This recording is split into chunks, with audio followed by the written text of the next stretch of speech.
Welcome back to who? What are you talking about? Welcome back to me. I'm not welcoming you back. Oh, what the hell? Immediately usurped after this Don't put episode. words in my mouth. All right. Okay. It's a good thing I'm sitting in front of a mirror. Welcome back, Priyanka. Yes. The listeners don't know, but you were actually present for every recording. You were just protesting by lying face down on the floor between the two of us, whoever was recording. Yeah. That's right. That's how talent protests. So this week, you will be hearing one other guest episode the week after this one, but we had to slot this one in.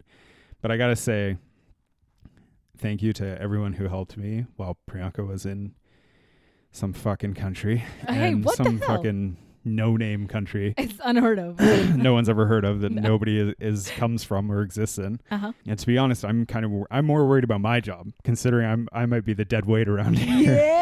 Yeah. Now that the talent is back. Now that maybe I'll just become more of like a talent producer. Hey. A talent guy. I'm also the talent producer. No, It's me. you're the talent. I'm a triple threat in that I have a gun, a sword, and my fisticuffs. you have a in referencing our episodes, you have a samurai sword. Yeah. A weird tie sword you keep in your shirt. Hot. And another mouth inside of your mouth. And directly inside your My mouth little big is mouth. another mouth. Dangerous.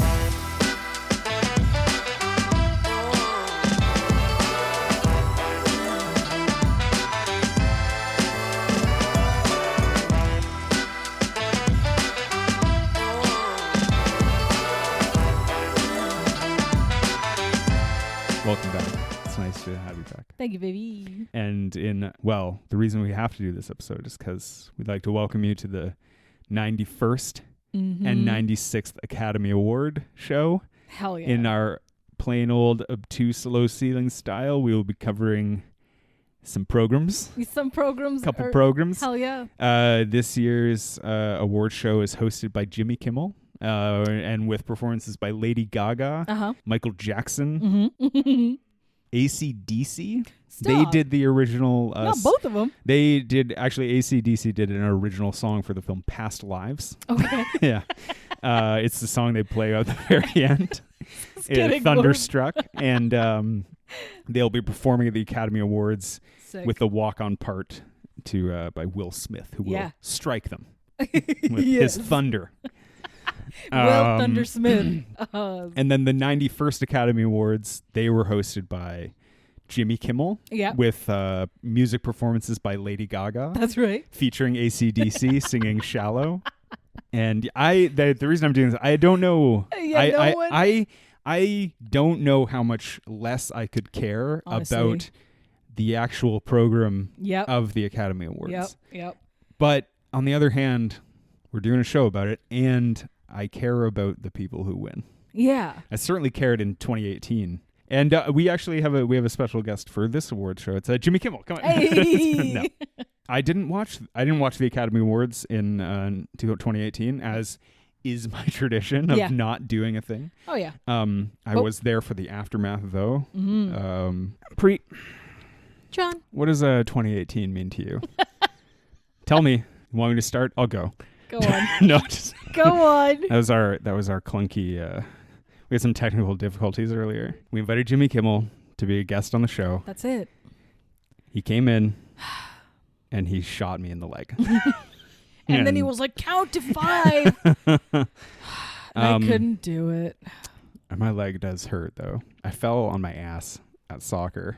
No. So hard. My entire right leg feels like watching the broadcast in 480p on an old YouTube video while we do this.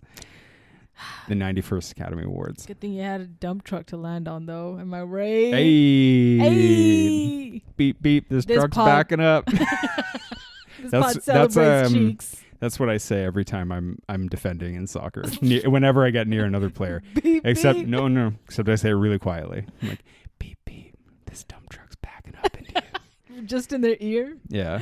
Aww. So do you want to hear what I'm gonna go for it? Do you want to hear what 2018 means to me? I was thinking about it on my walk down to sports matching, which as a sports person yourself, like me, it's like if your team won the big mega bowl, and they were like, and the MVP goes to that guy way over there.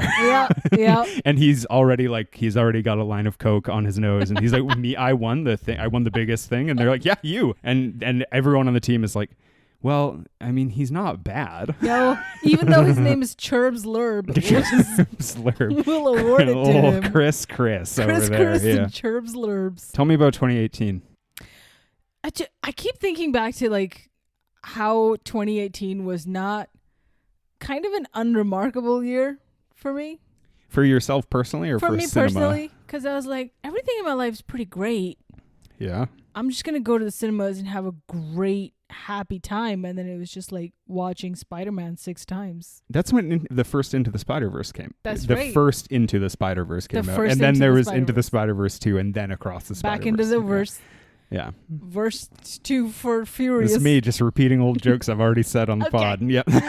You know how I do. All I'm saying is there were some happy times, but I feel like that was the only one that really stands out to me. Yeah, so I wrote down a list. I have a MacBook that's 10 years old and it's going to take 9 years to start up. So I wrote down a list of like other movies from 2018 that were either very lowly nominated for awards. Yeah. But like, okay, because 2018 it was a great movie year.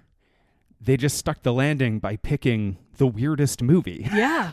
And let's start off by talking just a little bit about the book, because you read the book. Right. You greened it. You greened the book. Yeah. You went down south and you saw the injustices of the country in the 60s. And also you saw Viggo Mortensen being like, hey, racism, forget about it. Yeah, in Kentucky, it's never going to happen. It's never going to happen.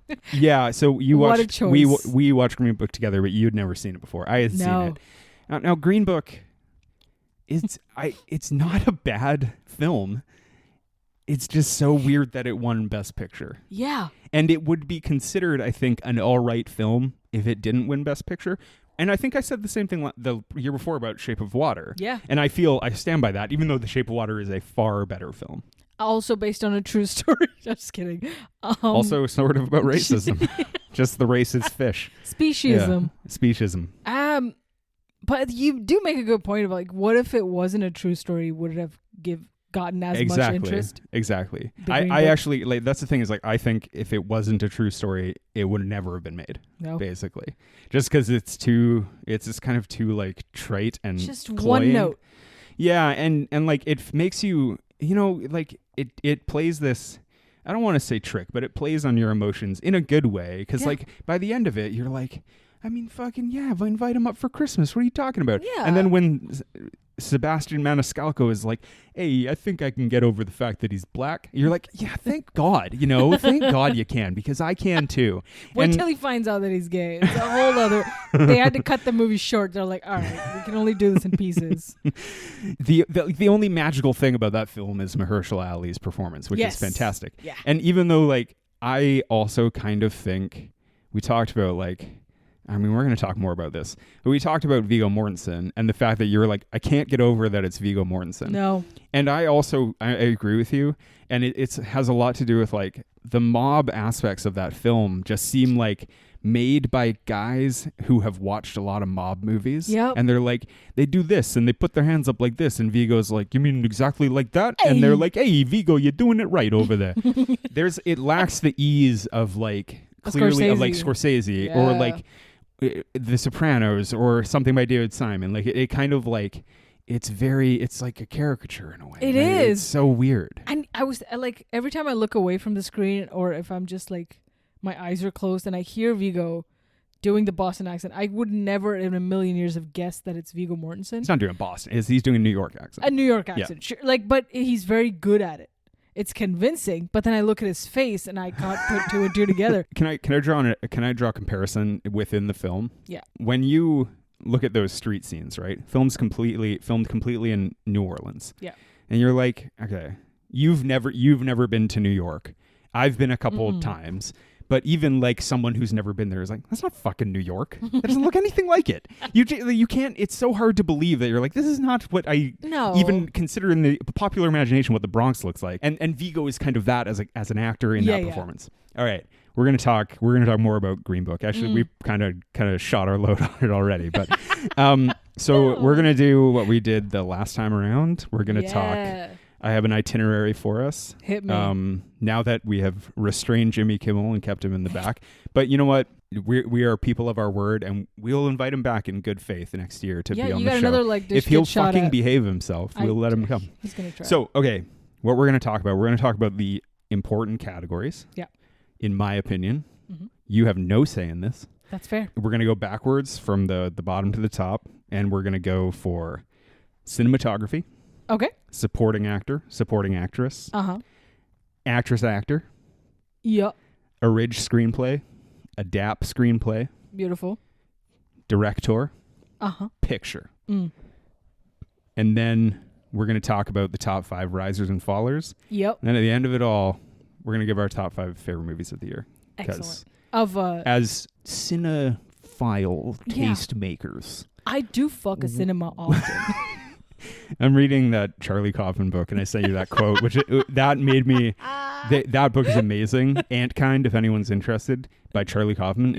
I've read like 100 pages. This is like the best book I've ever read. Oh my god! It's one of the few books that has ever made me laugh out loud. Same. And there's a line. You read a couple of pages. Only and a it's few. hilarious. I'm already hooked. And there's a line in it where he's like, "Are you a cinephile?" And he's like, "If by that you mean a man who is sexually attracted to film stock, then yes." Hard relate and immediately. Yeah, I mean, I was like, I both find it funny and I relate to this. Yes. So this is the National Book Award show. We're talking about Charlie Kaufman 1. Let's start off. Okay, some other good movies from 2018, because I think it was a great year. It's just not a good Oscars year, which happens. That happens all the time. Yeah. 2011, 2012. 2013, 14 through 2022. They're all bad Oscar years. Yeah. But okay, so some other good movies from this year. Annihilation. One of the greats. Hell yeah. A movie I think was nominated for foreign feature film. A Korean movie called Burning. A really good movie. Okay. Like one of the better movies of the year. Ooh. I think it was nominated, so like I'm not keeping it out, but we probably won't talk about it on the show, but it's great. High Life. Okay. High Life, we're me and you are having a referendum on whether we even want to cover it on the show because it was like well received, but also only me and you have ever seen it. I think maybe like 2 people and then the director watched it. Yeah, AB. But it's a good fucking movie. Yeah. Well, shout out Pattinson. A movie that I've sung the praises of recently, First Man, which I think is like... That's right. Okay, when I think back on this year, I'm kind of like, I don't know how First Man didn't get nominated for like 6 to 8 Academy Awards. And maybe it did. I didn't look too deep in the technical ones, but I think First Man is a fucking great film. Yeah. This is not serious. The House That Jack Built. What? Now that's a movie we're going to cover. Really? Another movie that only I've ever seen. It's a Lars von Trier film. Oh my God. It's about Matt Dillon playing a serial killer who also is obsessed with architecture. And it's only 2 hours and 45 minutes long. Oh, classic. It's absurd. Yeah. But it has Uma Thurman. It's got Uma Thurman in it. She dies. Oh my God. Hey, whoa. I have much to look forward to. Damn. The Jonah Hill joint, mid-90s. Did you see that? No. His directorial debut? No. I don't think it's a very good movie. Mid-90s. But it was well received. Yeah, it's like a little teen skateboarding movie. I found it so ineffective. But it's like it was like for like it was unique and interesting at least, and it's like I want to see Jonah Hill in his directorial debut. I love Jonah Hill. I've always maintained that he should get all the Oscars. Sung his praises. Yeah. He should have been nominated for Green Book. What a chameleon, didn't recognize Leave him. No Trace, which I'm going to mention later. Yeah. A Deborah Granick film that's really good. Yes. You Were Never Really Here, a movie we had a joyous afternoon watching because we were like, wow, that made us feel great. Yeah. This is early on when we were dating, and I was like, hey, you should watch all these really awesome feel-good films. We started with with Empty Man and then progressed on to... Yeah, Once Upon a Time in America was a big one. We watched the extended cut. You Were Never Really Here is another one, which has it's just a real feel-good one. It's one where you're just like, hey, Joaquin. Make sure it's raining when you watch it. Yeah. I'll talk about that one a little bit later, too. Mm-hmm. Sorry to Bother You. You ever see that? It's a good movie. Okay, fun. yeah. Probably not, kind of like better for not being recognized by the Academy. Yeah. Not that I don't think it could have been like an original screenplay, but Hereditary. Of course. One of my favorites of the year. Of course. So those are like 10 other movies that I was like, that was a good year, you know? Damn, Hereditary just stayed in the brain. Hereditary is And also no like noms, one of the like- most rewatched film. It's a horror film though, That but is it's so true. much better than that. But like it is Yeah. also, it just kind of, I don't know. Is it any more of a horror film than Green Book? I don't think I so. don't think so. I don't think so. Come on now. Would it have been better with what's her name from Hereditary in Green Book instead of Viggo Mortensen? Yes. Yes, I think that's she a would question. nail that accent. I think Tony that- Collette? I think that's a question we've all asked once. Yeah. New Yorker Tony Oh my God, Collette. Toni Collette. Dude, Toni Collette, I actually thought she could have like been nominated for Best Actress for that role. I thought she was Yes. great. Yeah. But I definitely softened on that idea after I saw Knives Out, and I was like, this is the worst performance I've ever seen. But she's meant to be insufferable, no? Yeah, and she really is, but also bad. I And just she I think she's nails bad. Yeah. it. I also, frankly, I just don't think that role is like interestingly written. No. I think it's like, hey Ryan, cut it out. Yeah. Everyone else is cool in this, but cut her, please. Oh, yeah. All right, you want to get into it? Want to Let's get do into it. the awards? Yeah. The award Cinematography? for achievement in cinematography. Mm. Here are the nominees: A Star Is Born, Never Look Away, a movie I never saw, Yep, same. The Favorite, Mm-hmm. Cold War, another movie I've heard is really good I never saw, Mm-hmm. and the winner, Roma. Roma. Did you see Roma? I did see Roma. It's a very good movie. I love Roma. It's a beautiful film that I'm like, I'm never watching that again. no, But it's exactly. now that you know what, maybe this is what this show is good for. Now that I think about it, I'm like, I should rewatch Roma because Yeah.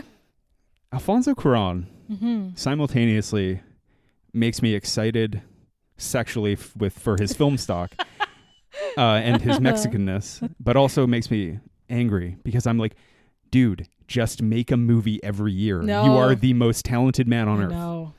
And every time I watch Children of Men, which I've talked about, I'm like, what is this guy doing? Stop. What are you doing over I know. here? He's just edging the cinephiles. Oh my dude, yeah. We can't get enough of it. Our friend of the pod, Chris, who was on last Shout out, Cruz. 2 weeks ago, who did The Last Samurai with me, friend of the Mhm. pod, a great man.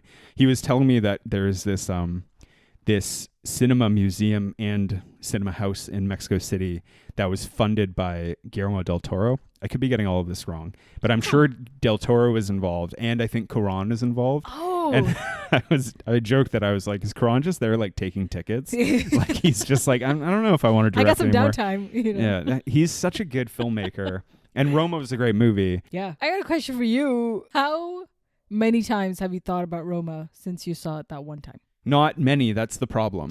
But when I think about it, I only think about it in it's like, and there's a reason it won cinematography. Yeah. I only really think about it Yep. in its kind of tactile beauty of a film. Mm. But it's very like, it's not a movie I would normally be enamored by. Yeah. But I was like, I remember watching it and just being like, I mean, this is so good, but Yeah. it's also like a weird bit of a slog. Like it's not something I want to rewatch. Exactly. And that doesn't take away from the power of the film, I don't think, because I still think it's maybe one of the top 3 best movies of that year, just easily. objectively. Yeah. But 2018 feels that way to me because, except maybe one, the rest of the movies I've not thought about in the last. There's of like the big movies that were nominated for Best Picture, there's only one that I rewatch on a constant basis. Exactly. And we'll talk about that. Yeah, we'll But come to it. I also like, speaking of it, and it's A Star Is Born. Mm. But like, speaking of baffling picks, it's like the cinematography, Roma's win is so clearly the right choice. Yes. Every other one in there, I'm kind of like, they're all okay. Yeah, Like, why would... I don't think A Star Is Born is particularly great with the cinematography. I think maybe, but like it's no worse than something like oh god, I forgot to mention a movie I will mention later. Like good movies from the year, Widows. I love that film. Ooh. I'm going to talk about Widows a lot later. Oh, so hell yeah. or like, but like Widows or First Man. Like I'm just kind of like, well, it's just the same shit. Or even Black Klansman. You know, like I don't know. It's as a non-cinematographer and just a person who, I want to be clear, fucks film stock. I'm somewhat surprised by this category. Yeah. Then again, like I've seen clips of like Cold War and I'm like, that's a beautiful movie and stuff. And Roma is like clearly just amazing. Yeah. But yeah, it's an interesting category. When you kind of see predictable, and I use that word a little bit as a grain of salt, when the Academy kind of picks movies like this, it makes you think of the movies that are very popular but don't get picked, but they have a completely contrast of a palette, like Barbie. Yeah.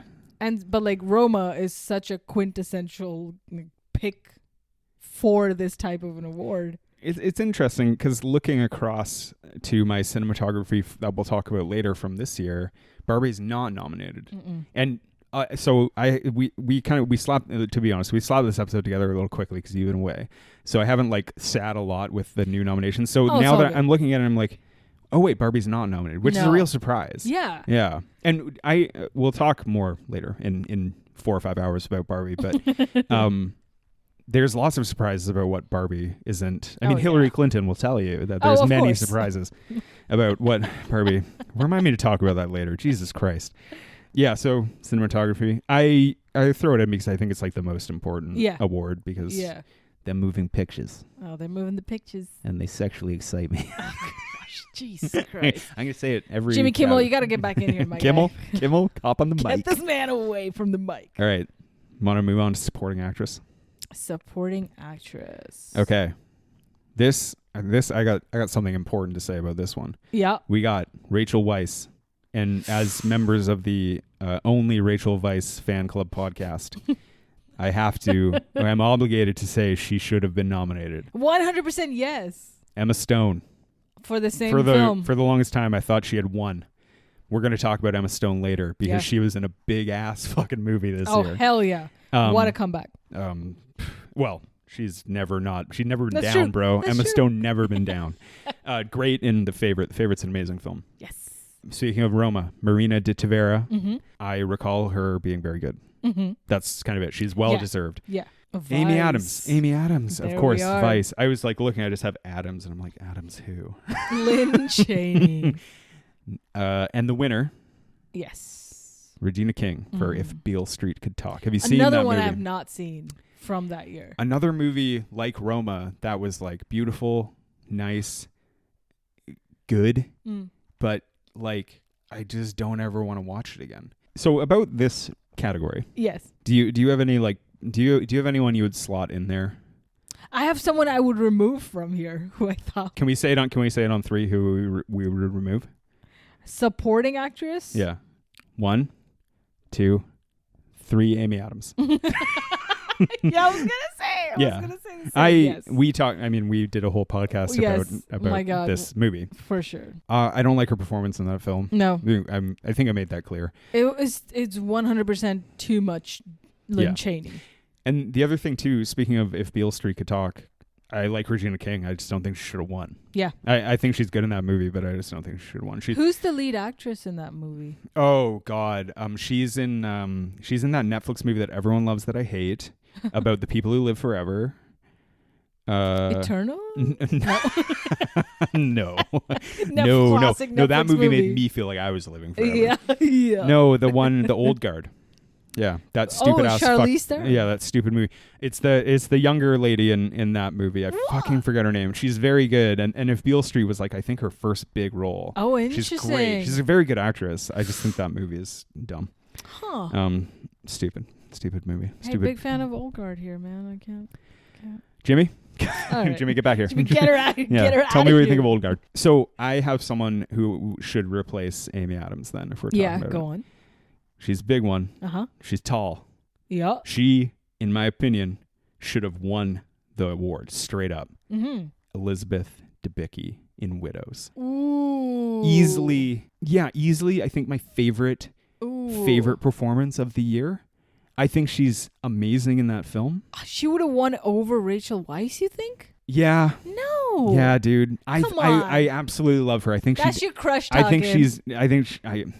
I just love that she's 8 feet tall. I think it's great. I have an 8 foot tall lady and film stock fetish. Yes, of course. We're getting it all out on the table. I think. See, there she is. I think the listeners should. That is Brian Tyree Henry. Jesus. The listeners should know we're actually watching like a very shitty version of the award show. Oh yeah. On YouTube on the TV while we do this, and there's some absurd stuff happening. We're gonna try to ignore it. Yeah, Elizabeth Debicki is the one that I would have I think she clearly just should have been nominated. I thought she was amazing. Yeah. She should have gotten a shout out for sure. I think it was disrespectful of Regina King to not go back up on stage and be like, I know. this is from my girl Debicki, and then, throw up a peace sign. Yeet that fucking award into the Elizabeth audience. Debicki, you could just you could see her in the audience because she's 4 feet taller than everybody, and she's just waving. She's like, thanks, Regina. I'm Australian, but I sound just like this. Perfect. Yeah. I think she's a great actress. Yeah.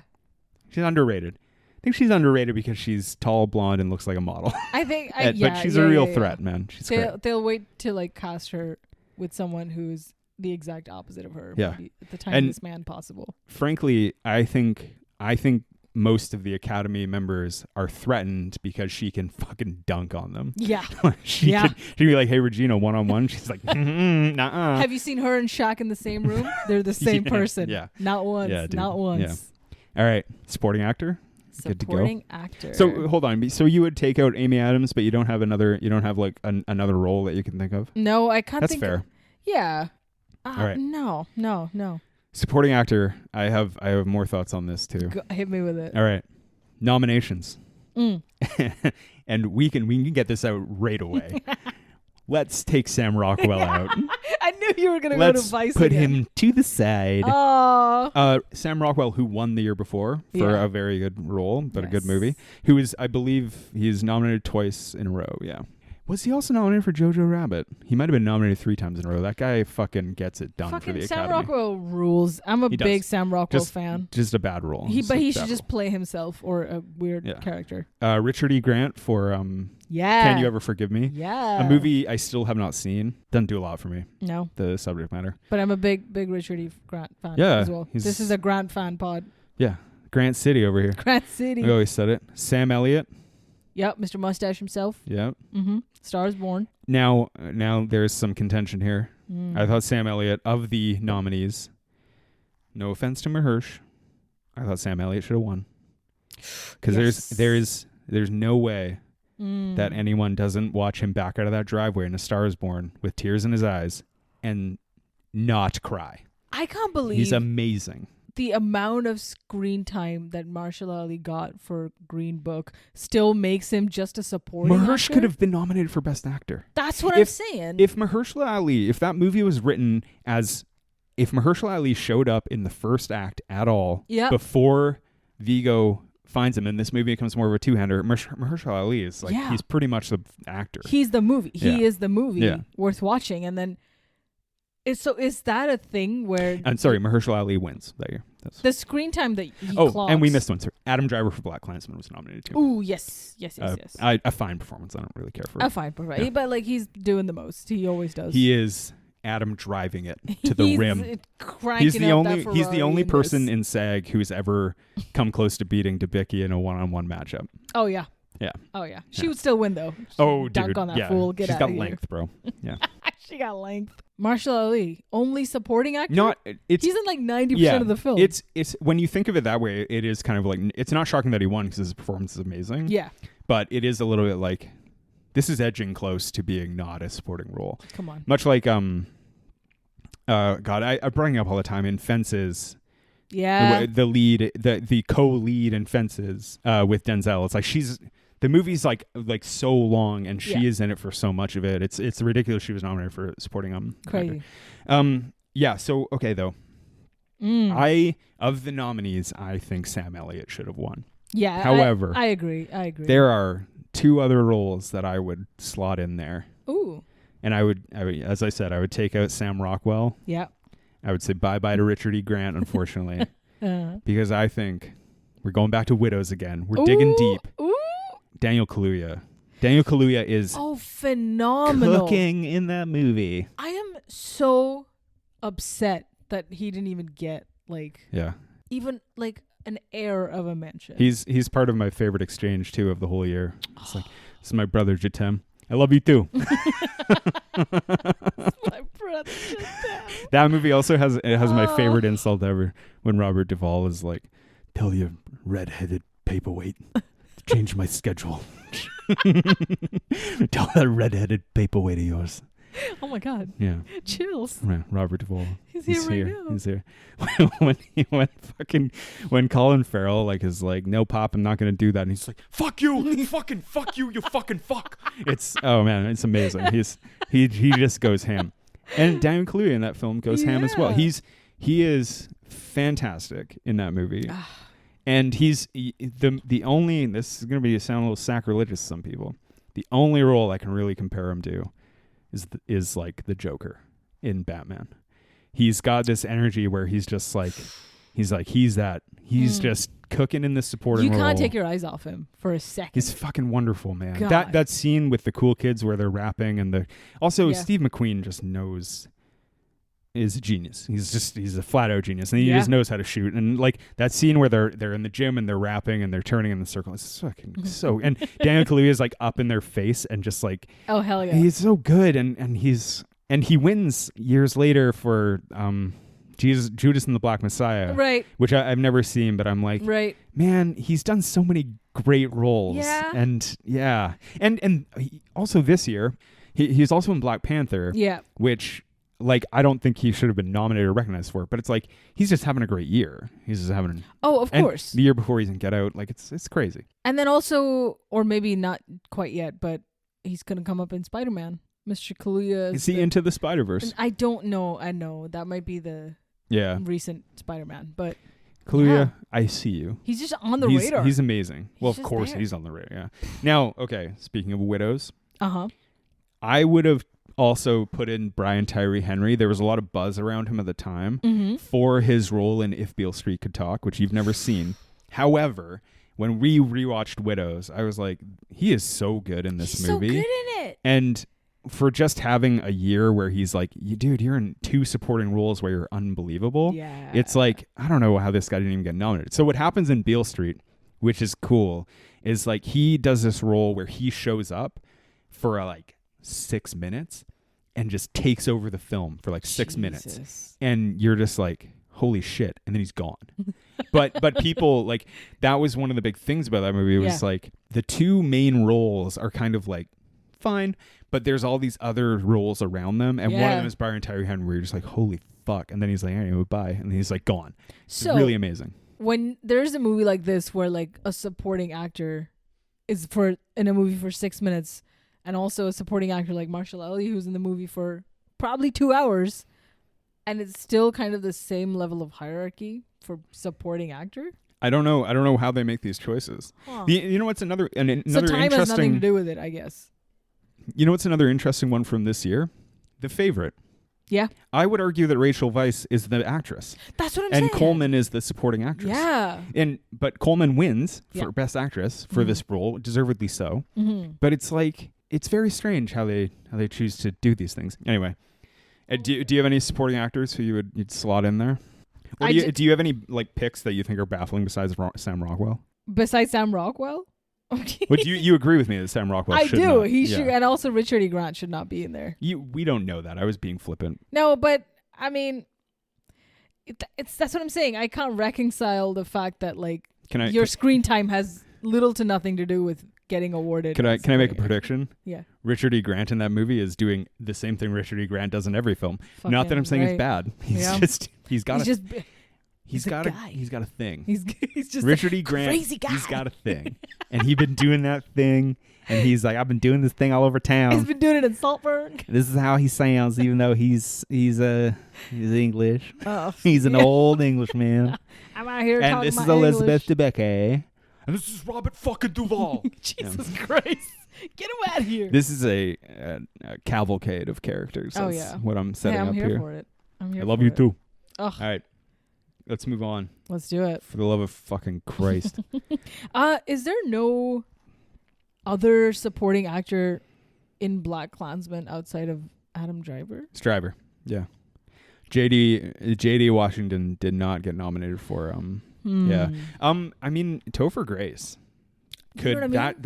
That's one that could be talked about. Yeah. He's very good in that, and he has a tough role to play. And yeah. You can't award that. It would be really funny because like we talked about it, but like there was all that controversy about Sam Rockwell playing a racist. Thank you. And like being nominated. It would be so funny because BlacKkKlansman is so clearly has like no Oh yeah. racist. It's made by fucking Spike Lee. Oh yeah. It's like there's no misrepresentation, but it would be funny to see like very dumb people on Twitter being like, I can't stand by this nomination for Topher Grace. He's playing a racist. He was in the Ku Klux Klan, and I can't believe this Spike Jonze film, a white man who directed her, would ever make a film like this. Spike Jonze. And like then they would have to backpedal and argue with people being like, I didn't realize that Spike Jonze was black. And it's Oh Jesus Christ. it's like, I know. okay, all right. And so is Topher Grace. I read somewhere, this is a rumor that's passed around the internet, which I adore. I love Topher Grace. Yeah. I think he's great. I love the little tiny kind of like post that 70s show career he's made for himself. Hell yeah. And I've always thought he was a great actor, and I think he's fantastic in BlacKkKlansman. Mm-hmm. So me and Chris, friend of the show, we've often talked about, this is going to be a roundabout thing, but we'll talk about it. We've often talked about the idea that the Hobbit films are like not good. Me and you should definitely talk about them one day. Ooh. They're not good, but there's a good movie inside there. Mm-hmm. It's just not 3 movies long. Mm-hmm. And so it would be fun to like just get all of the films and be able to edit them down and be like, I just want to make the movie. I just want to make The Hobbit out of this film. Yeah. Well, fun fact, Topher Grace, because he felt very psychologically battered by having to play a Ku Klux Klan guy. Oh my God. In his free time, he re-edits films. Oh my God, I think I know this. And he re-edited The Hobbit. The Hobbit. Yeah. Yes. Yeah. Which I think is fucking great, and I really want to watch it. And like nobody, of course, has ever said, like it's not for public Well, consumption. he can't show it. Yeah, I'm sure. Has he talked about it? I'm sure. What's her face? Kelso and Jackie have seen it, but nobody else. Yeah. Yeah, that's interesting. That is one that I could definitely get behind. I think Topher, the old toaster. Sorry, Adam Driver. All right, let's move on to Best actress. Actress. Yeah, let's do Best actress. actress. All right. The nominees: Melissa McCarthy. Not going to talk about it. I've never seen the movie. No idea. Lady Gaga. Gagas. Also known as Stephanie Gaga. Yep. Stephanie something. Germanata, I think. Germanata. Yep. Glenneth Close for The Wife. Not even a good wife, just a regular one. I've never seen The Wife because it's one of those movies that I hate where they're just like, this movie sucks, but you should see Glenneth Close in it. And I'm like, but as an avid podcast listener, I'm so curious why Serena Williams is on fucking screen right now. Whatever. Ooh, excellent timing. So as an avid podcast listener, it was so fun listening to people just being like, The Wife. So that movie existed, and we got to talk about it because Glenn Close has been nominated for this. And I've never seen it. I'm never going to. Yeah.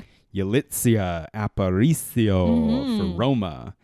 Fucking Cleo. Unbelievable in that film. Crazy that absolutely unbelievable in that movie. Man, her winning would have been a huge thing. It would have been even though fantastic. The winner, Olivia Colman. What a goat. Olivia the Colman. Olivia of Colman. Yep. She gets nominated for literally everything she does. Oh, she's one of our great living actresses. And this was like her ascendancy. And it was a clean sweep. I don't think anybody kind of stood a candle to her in she's this amazing category. in that movie. Yeah. This year is interesting because I saw The Favorite. I loved it. I think it's a great movie. Mm-hmm. It got nominated for 10 awards, which is huge. Yeah. And can you imagine an alternate history where The Favorite just sweeps and just how much more pleasurable this, looking back at this, would be? Yeah. Because it's such a fucking great film. It's just kind of a weepy year. But this movie also, like, nothing swept, really, which is kind of cool. But also, like, there is also something great about a sweep where you're just like, fucking, get it. Get that fucking sound design. Oh, get the editing. Oh, fuck yeah. Get the costumes. They gotta get the costumes. What kind of film has good editing and good costumes? None. Get the fuck out of here. Okay. Jimmy, fuck you. All right. Yeah. So the actress thing, I could drop Glenn Close, but I'm just kind of like, I couldn't really think. I'm like, I don't know who would replace her. Like, the thing is like, again, you could shuffle Weiss into there. You could shuffle Rachel up into that. I would remove Lady Gaga. No fucking way. I'm sorry, man. She is not a good actor, dude. Okay. She's doing the most. Yeah. This movie is about Bradley Cooper and his brother, and it should have just remained there. I get the emotional journey of the underdog. Can I just say though, I think Lady Gaga was good in this movie. I think a big part of her nomination was, frankly, people were like, "Oh, she can act. She can do it." Yeah, and I think she's giving her all in this film. Yeah, but when you see the competition, I'm kind of like, I love A Star Is Born. I think it's the best movie of that year. Yeah. But looking back, I'm like, I think Coleman definitely deserved to win. I think Rachel Weisz should have also been Best Actress. I know it's not. They She's never great, man. pick two of the same movie. But I would remove Gaga and put Weisz in. I think that an argument could be made for Claire Foy, First Man, as Ooh. Then again, I also think an argument could be made that Claire Foy is the supporting actress in that film. Yeah. And Ryan Gosling is the actor. Yeah. You've never seen First Man, right? No. It's great. I think you would enjoy it. Mm-hmm. It's a good movie. But yeah, like Claire Foy, you can definitely tell she's going for it in that film. She's good, and she's good. That doesn't mean she's like, I don't mean that in like a desperate way. She's just really going for it. Also, Claire Foy was she's very ascendant because of The Crown. So it's like I could definitely see her getting an Academy Award for this, but she didn't. But yeah, I mean, is Debicki also in The Crown? Yeah, later. Oh yeah, Margaret. Yes. Yeah, no, she's plays Diana, I thought. Yeah. They have to do a whole episode on the background of how Diana ended up 5 feet taller than she was, but yeah. And able to play basketball to such a level, but that's a weird episode. No, I haven't watched The Crown since season 2. It's been a minute. Because frankly, Claire Foy is amazing in that movie, and I'm just like, why do we have to get rid of her? I know. For Olivia Colman. Yeah. Who I like, but I actually kind of like Claire Foy in that role. I'm like, I don't want to. I'm like, that's fine. I'm done. All right. She gotta get older. Yeah. Time. Yeah. All right. Do you have any baffling picks on that? You think you're good with it? I think my only baffling thing to you was removing Lady Gaga off the list. So close. Yeah. You would keep Glenn. I've not seen The Wife, so I can't speak to it. Also, dude. Glenneth Close, man, she's like the right amount of crazy. So I don't know, maybe she killed it. Maybe she's fucking incredible, and I won't know. It's interesting because like Glenn Close she's for one, this kind of feels like an honorary award, right? Yeah. But the interesting thing about it is like when you look at Glenn Close, you're always like, you've always been meant to play a wife. Can I make a terribly ageist comparison to now? Yeah. Naiad, and I've not. We'll talk about that. Okay, yeah. but like that, the wife reminds me of one of maybe an hour into this conversation we can talk about what I find very enjoyable about looking back 5 years is like, first of all, you get to see the legacy of a film, right? But secondly, there's like interesting comparisons about oftentimes lots of performers, directors, writers do their best work 5 years apart, which I think I'm finding. I sent you like I think Natalie Portman is like critically underrated in Annihilation, and I think Natalie Portman could have easily been nominated for May December. Yes. And like things like that, and then we have Yorgos Lanthimos again. Stone. We have Emma Stone. We have Lanthimos as director. We have Emma Stone as an actress. Hell yeah! It's like it's an interesting cycle, but you also have these cyclical trends of being like, yes. Annette Bening has never won. I know. I also saw someone post. It was on Reddit. It was like a poster for Naiad. Yeah. It meant to be like distributed, and but it was just Annette Bening. It was pictures of every other movie she's been nominated for, her in every other movie, being like, Annette Bening has pleased you for generations on screen and been recognized by the Academy for these awards, and she is stunning in Naiad. Oh my gosh. And I was like, this makes me want to vote for you less. Good God. I have more thoughts on the way that I have more thoughts on some of the ways that these fucking people are behaving leading up to the award shows, but we'll talk about it for this year. We'll get to 2020. Oh, we will. Recent times. Yeah, so I understand that it sounds ageist, and it is because, frankly, you are. But I don't think you should be forgiven for it. I agree. I think you should. I'm going to pass the mic to Chris. He's going to take over the rest of this pod. I think you should get let out of the country. It's fair. That's fair. For this slander. Lady Gaga, I'm coming. But the funny thing is like Glenn Close. Yeah. She was definitely like, is this going to be the year? And it looked like it was frankly going to happen. Yeah. And in another year, maybe it could have. And then when it didn't happen, it feels like it feels like a wasted slot a little. Obviously, it's great to be nominated, but then it's kind of like, I mean, fuck it. Glenn Farr. Yeah. Not this time. Actor? Best actor. Can I just fucking get it out of the way? We know who won for Best Actor that year. And this category can go fuck itself, frankly. Rami Malek for... no. The only thing I like him in is Twilight. And that's it. I have not been able to come to terms with my guy as an actor. As a fucking Best Actor, winning over... I'm sorry. You want to work Christian Bale and Bradley Cooper and Willem Dafoe? What? I also think it's just so insane that a film that had to change directors part of the way through because friend of the pod Bryan Singer was doing cool things at the time gets kicked off the movie, and yet the movie comes out and everyone you know what was also insufferable about this time? I don't know if you felt this way. Mm-hmm. Having to hear people be like, I mean, I've always liked Queen, and it's like, oh my god, dude. Everyone has heard two Queen songs, and everyone's like, what do you mean Queen's like one of the greatest bands ever? It's like, they are not. They are just okay. I feel like parents really got their time to shine with this movie. The amount of like people our age and younger who are just like, I think Queen's so wonderful, and it's like, okay, all right, cool. God. Maybe fucking listen to something else, seriously. Even if you want to get behind the whole, okay, it's worth listening to a Freddie Mercury story. It's worth paying attention to his life, and to Rami Malek went so fucking ham as this character that any memory I have of Freddie Mercury is now just erased and replaced with this. You know what makes me even more cynical? What really pisses me off about this movie, and I'll be clear, I've never seen this movie because why the fuck would I? Oh my god, I got trapped at the cinemas with it. This movie comes out and everyone's like, Rami Malek's going to be nominated for an Academy Award. Much like Glenn Close. The movie gets nominated for Best Picture, which is insane. And everyone is clearly like, this is not that good of a film. No. And then next year, I believe the next year or the year after, they're just like, Rocket Man. Yep. Fuck off. Like, it's so cynical because it's just like, remember that thing that was mediocre that worked? Well, it made a bunch of money, so let's do it. Do it again. And then everyone's just like, I've always loved Elton John. Yellow Brick Road. Yeah. And it's like, oh, fuck off, dude. It's so fucking annoying. Can I make a comparison to a biopic that works? Yeah, please. Maestro. Oh, yeah. Hell yeah, does Maestro work. Because it's not about the fucking guy. You know what, though? I've always loved Leonard Bernstein. No, just kidding.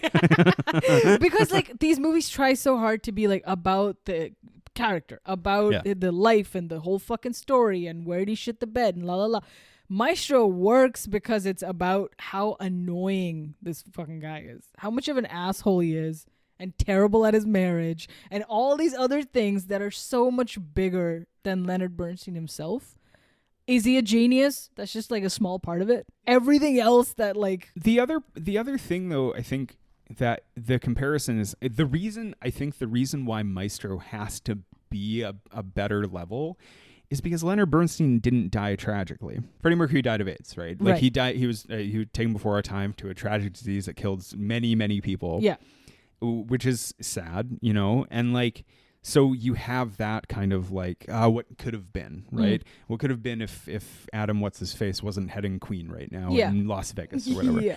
And so it has that kind of like aspect where, and maybe the movie's not about this. I don't fucking know. And frankly, I don't care. But like the aspect of being like, remember how great this person was and it's sad that they died too soon. It's great. You can make a movie about Kurt Cobain about that too, and I'm sure people will love it, right? Yeah. With Maestro, it has to access a whole other level, and I think that's accessed through his relationship with Carey Mulligan and stuff, and his kids and all these kinds of things. Because like Maestro like asks a kind of a more interesting question that needs to be dug in a lot deeper, which is how could the gayest man on earth have to pretend he's not gay? No, I'm just kidding.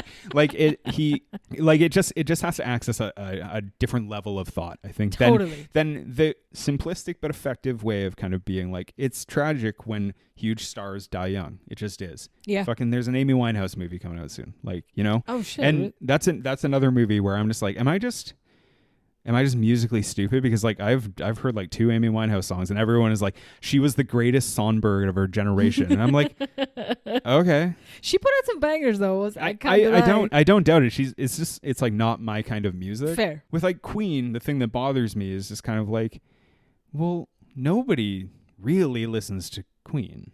No. That's the thing. Is Yeah. like everyone who's hearing me and being like, I do. Mm-hmm. Just look deep down inside and kind of be like, when was the last time I threw on a Queen album? Yeah. You know? Yeah. Everyone knows Queen, which is Sure, fine, and sure. they're not a bad band. And Freddie Mercury was an enigmatic person. Mm-hmm. Rami Malek is an enigmatic actor in some ways, whether you like him or not. The weird rewriting of the attitude around Queen is like, well, I don't know. It just feels strange. They're no AC/DC. I've always said that. What a fucking callback. Jesus. That is true. Yeah. Yeah. Anyway, can we fuck this? I Call haven't me even, when- I haven't even said the people in the category yet. Yeah, because, you know, the whole point of, like, I was going to say Freddie Mercury walked so Taylor Swift the Eras Tour could run this fucking year. And boy, was I right. I actually have 3 replacement picks for this category, Ooh, or hit me. possibles. Yeah. But let's talk about it. Okay. Rami Malek wins, we talked about. Christian Bale, a very good performance in Vice, could have easily won. I thought he was very good. Who I would have picked, frankly, is Bradley Cooper. Yeah. In The Star Is Born. I think he's phenomenal in that film. Oh, absolutely. I think that's his best work. It's his movie. Yeah. You gotta. Willem Dafoe at Eternity's Gate, a film I've never seen. Nobody else has except for the makers of The Wife. And then Viggo Mortensen in The Greenest Book. Come on. All right. I got a couple banging picks for this one that could have easily dethroned Malek. Hit me. Easily. Joaquin Phoenix in You Were Never Really Here. I mean, pretty is amazing role. Yeah. Too bad it's a movie that makes everyone feel bad. Yeah. But he's what that's a loss. That is one of Not his even best, a nom. It's one of his best roles. Yeah. Damn. All right, I got another one. Yeah. Ben Foster in Leave No Trace. Yes. He's really good. Fuck yeah, Ben Foster. Yeah, there's a scene in that when he has to take that questionnaire. Yeah. Oh, that fucking gets me, man. That's a really wonderful film. And That's a solid he really pick. carries That is it. a really good pick. I got a bigger one. Oh shit. I got one I think could have easily won. Ethan Hawke. First Reformed. Yeah. Ooh, it did get nominated for something else. Original screenplay. Original screenplay. Okay. Ethan the Hawk. Yes, he's amazing in that film. I thought he was going to get nominated. Every time I think back on this year, I think he was. But Damn. I'm always wrong because Again, I always forget that First Malek Reformed won. is also one of those films that like 6 people saw. And another feel-good one. You Were Never Really Here. First Reformed, you're going to have a good night. Yeah. Yeah, it's just a real cozy Yeah. year. One's about a child brothel, and the other one is about the child brothel that is the planet. Yeah. Yeah. Do you have any replacement picks you could have? I just want to remove Viggo Mortensen. That's all. I have bitter. Yeah. There's no alternative because nothing in Black Panther comes close. Like there's no. I can't think of one redeemable face. In retrospect, though, with Chadwick Boseman's untimely death, Yep. I do not like Black Panther. We'll talk about it, but Yeah. he's very good in it. I think. I don't know if it's like best actor better than Rami Malek. Good. Rami Malek's he's just giving that performance. Sure. He's just giving that Yeah. lead performance. He's doing the one that gets the award. It's one of those things, much like if Glenn Close had won, it's one of those things that makes me feel cynical because there's like there are movies that I'm like, do I have to fucking see this? And then I'm like, no, I'm like, John, you don't see it. You're not going to like it. You're not, because I think I said this on our last award episode, 1 year fence, was that like, I just don't think one role can save a movie from being crap. Absolutely. Especially if it's like widely acknowledged just be shit. Yeah. And then it's just like, yeah, but fucking Glenn Close, she really eats it up. And it's like, all right, fucking get out of here. All right. You want to move on? Let's do it. Original screenplay. This is just a bad pick. Original screenplay. Vice. I can't believe that was an original screenplay now that I look at it. I'm surprised it wasn't based on a book for somehow. Oh, yeah. Roma. Roma. Good one. Mm-hmm. First Reformed. There we are, Mr. Schrader. The Favorite. Yes. And the winner. Maddeningly, Green Book. Stupid. Yeah. Easily the Favorite or First Reformed. Again, the original screenplay thing is given to Green Book, likely because it's a true story. I wonder if Weird. the Academy's like, it's a robbery if you can't award the truth. It's so weird though. It's so strange. It's just such an okay. It's gotta be the screenplay. favorite. It's like hands down, you gotta sweep it with the favorite. The favorite is certainly the most interesting of those. Like it's truly like an original idea. Absolutely. And Tony McNamara, who wrote it, is like an original voice. Yeah. As I believe he was nominated this year for Poor Yeah. Things for Adapted. I don't really have anything I think I could replace it with, because like oh, that's the adapted screenplay. I was gonna say Ballad of Buster Scruggs. Yeah, that's adapted. But okay. I'm like, A Star Is Born. And I'm like, no, that's adapted. From 2 films. Yeah, right. Right. It's interesting because if you look at like Barbie is nominated for adapted screenplay, and like Barbie is like a thing. Barbies are a thing. Yeah. But it's kind of like it, and it's weird that Green Book and Vice are original, even though it's like they're adapted from life. Yeah. It's very strange the way that the rules, but I don't fucking give a shit. Fine. Yeah. Fucking give it to Green Book. Who gives a shit? Bye. All right. Adapted screenplay. Yeah. Winner. Spike Lee for Black Klansman. Great movie. Well deserved. I didn't see that movie until well after the Academy Awards, and I was like, yeah, this is a fucking great rules. movie. This easily could have won Best Picture. My God, it's fantastic. Like crazy high ratings too. It's like the closest to 100% I've seen. It's like 98%. It's amazing. I think everyone who watches it is like, yeah, that's a fucking great movie. It's also just like I said, in comparison to Green Book, like Black Klansman is just a creative film about racism. It is taking it on from an interesting point of view. And that John David Washington, man. That guy. If that guy was film stock, you know where I'd be. Yeah. I'd be at his house. That's right. I'll leave it there.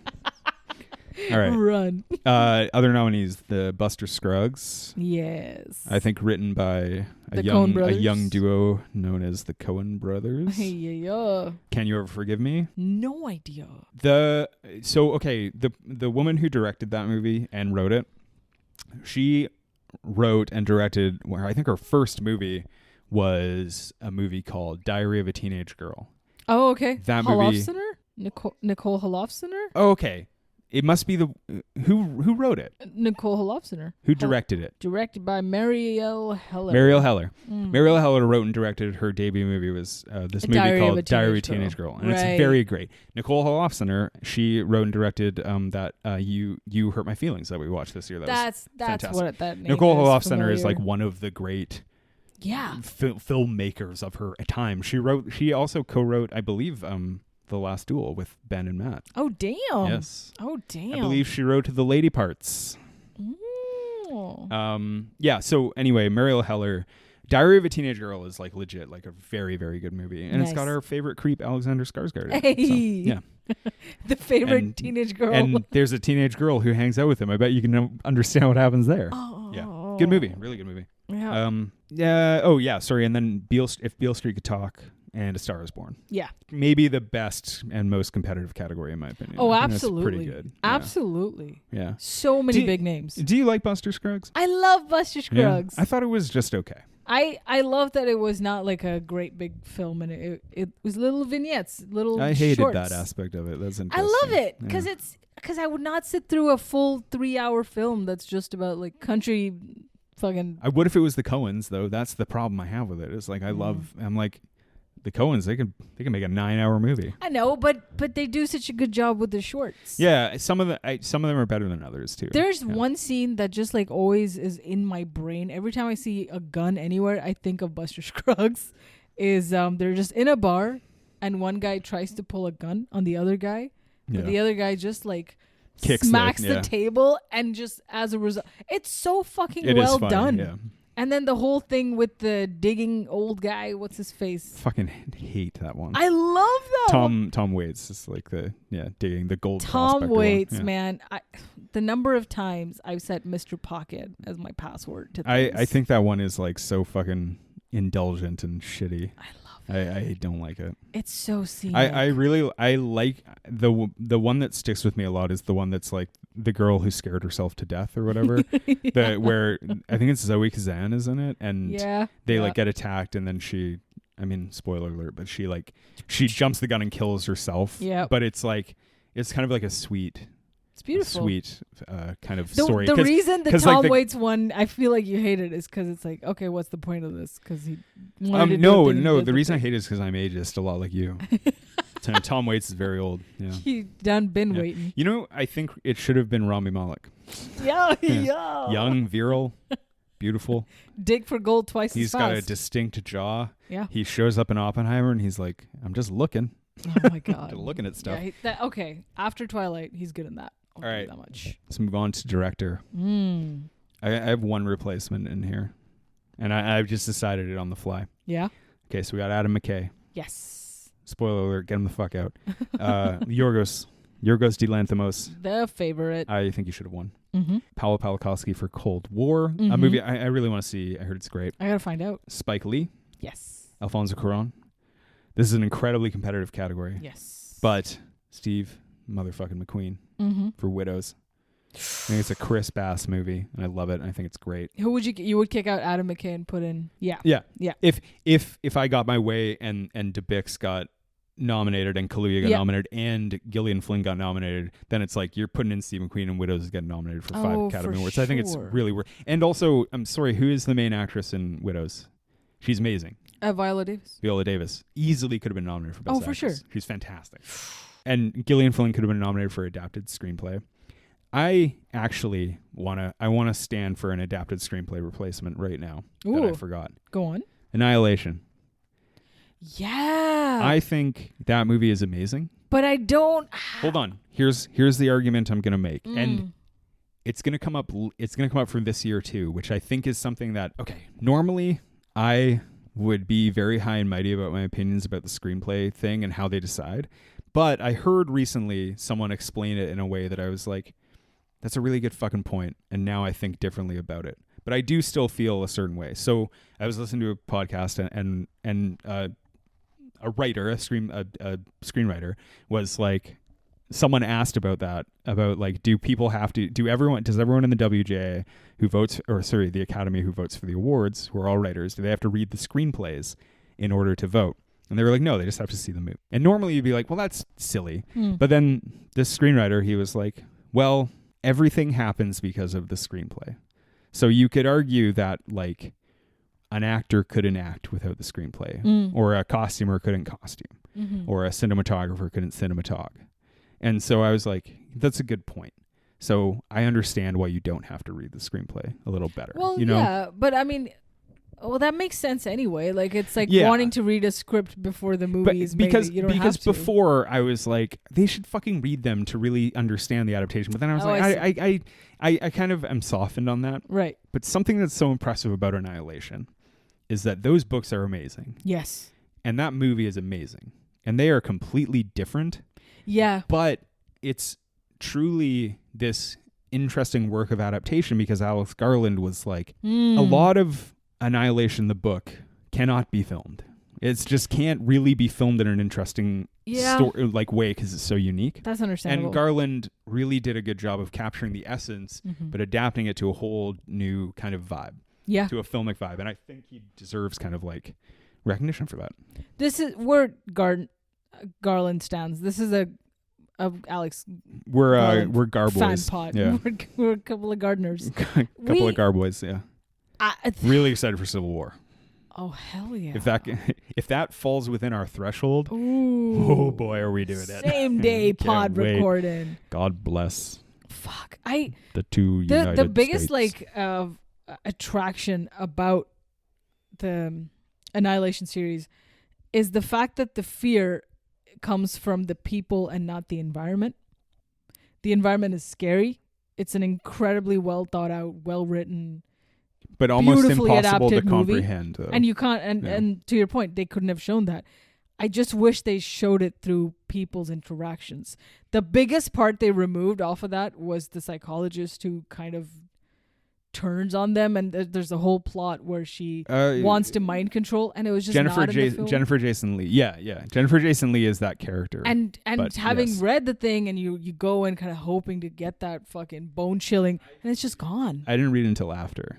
Right. But that book did terrify. It's like one of the most scary books I've ever read. And it just didn't terrify. The movie wasn't terrifying. What I loved, and I recently, and as we hear on next week's pod, me and Em talk a little bit about Annihilation because I watched it because I was at my local library and I watched it, and it's a movie that I just absolutely adore. Yeah. What really engages me about it is like it shifts to, unlike Annihilation, Authority, and the other one, the AAA.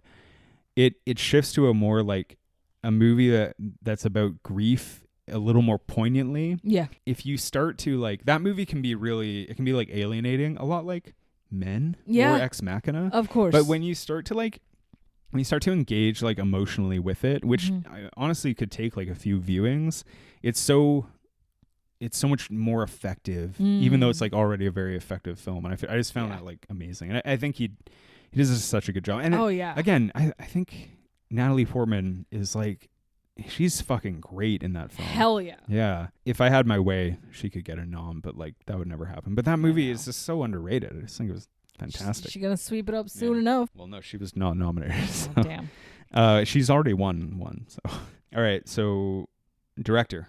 I said McQueen. We talked about it. Yeah. Cuarón wins for Roma. Great. I love it.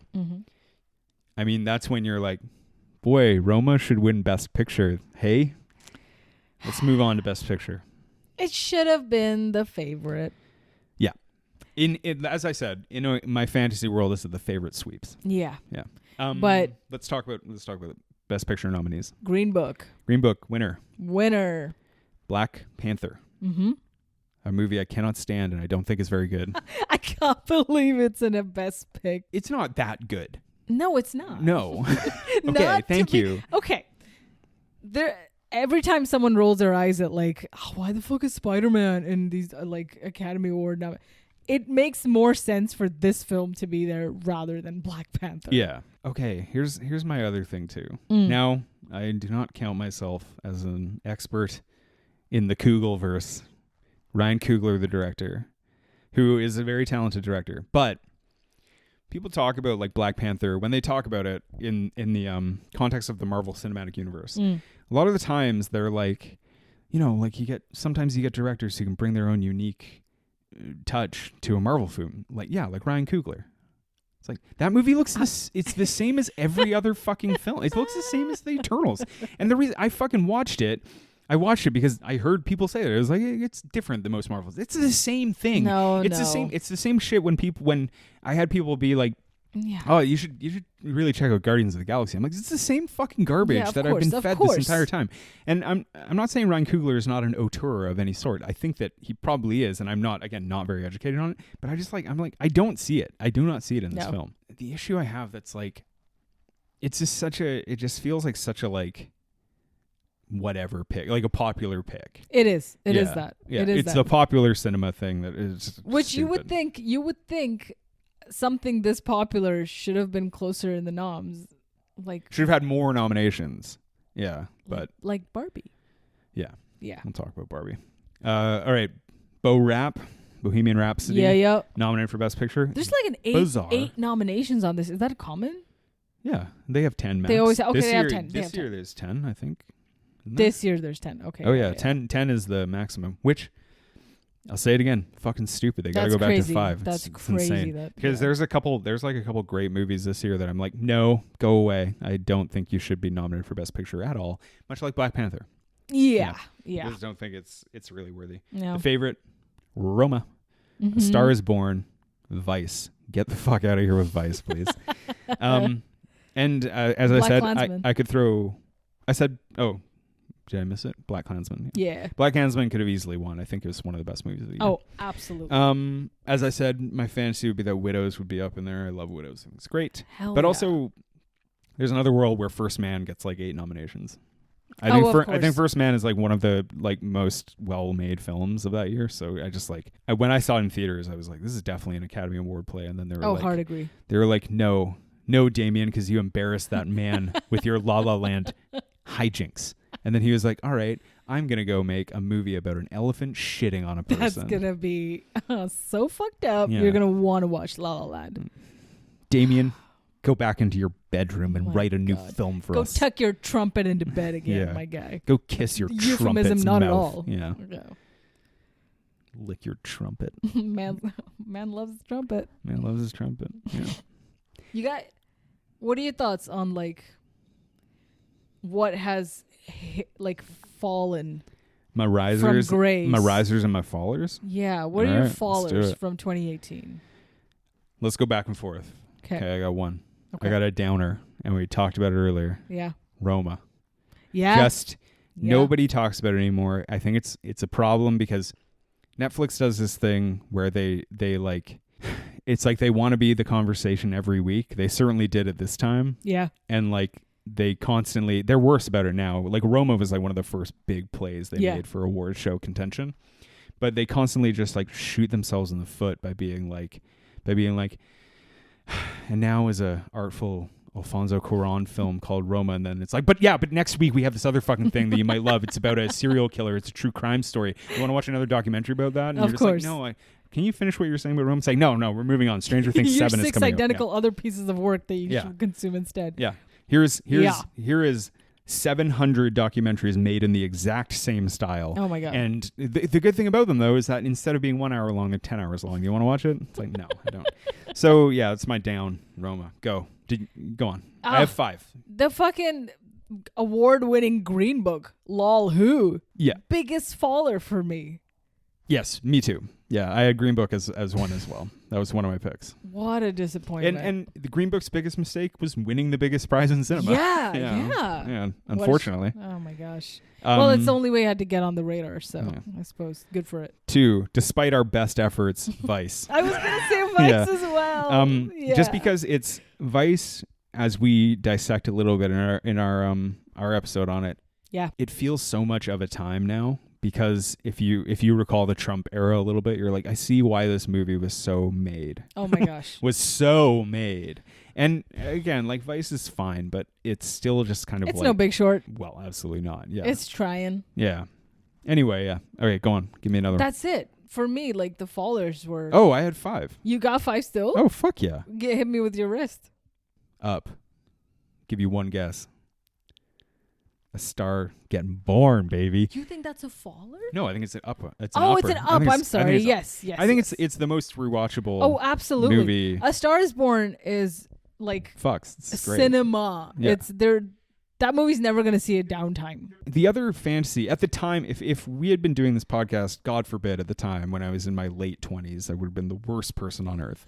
But easily, I would have been like, A Star Is Born should just win everything. Yeah. I think it was the most exciting film of the year. I saw it twice in theaters. I still think it's an incredible achievement. Mm-hmm. And it's like, it's certainly maybe like less complex than the other ones, but it's like, man, that's fucking cinema. That's that shit. Yeah. I can't believe Bradley Cooper directed it. Yeah. Fucking hell. It is truly like, I think it's just such a fucking 10 out of 10 every time I watch it. I'm just like, this movie is so good. Oh, fuck yeah. Yeah. I don't know if I can say this, but Hereditary? As an up? Well, it's a timeless horror classic by this point. Yeah. Like, and no mention of it anywhere, no nothing. Which, well, of course, like you not said, at it's this a horror time. and they're not gonna. Yeah. But yeah. But it's still as long as Ari Aster makes films, Hereditary will be a big deal. Oh yes. Yeah. Yes. Yeah. Okay, I have another one. Yeah. If you want to get depressed, First Reformed, up. Ooh, really? It becomes more prescient by the day.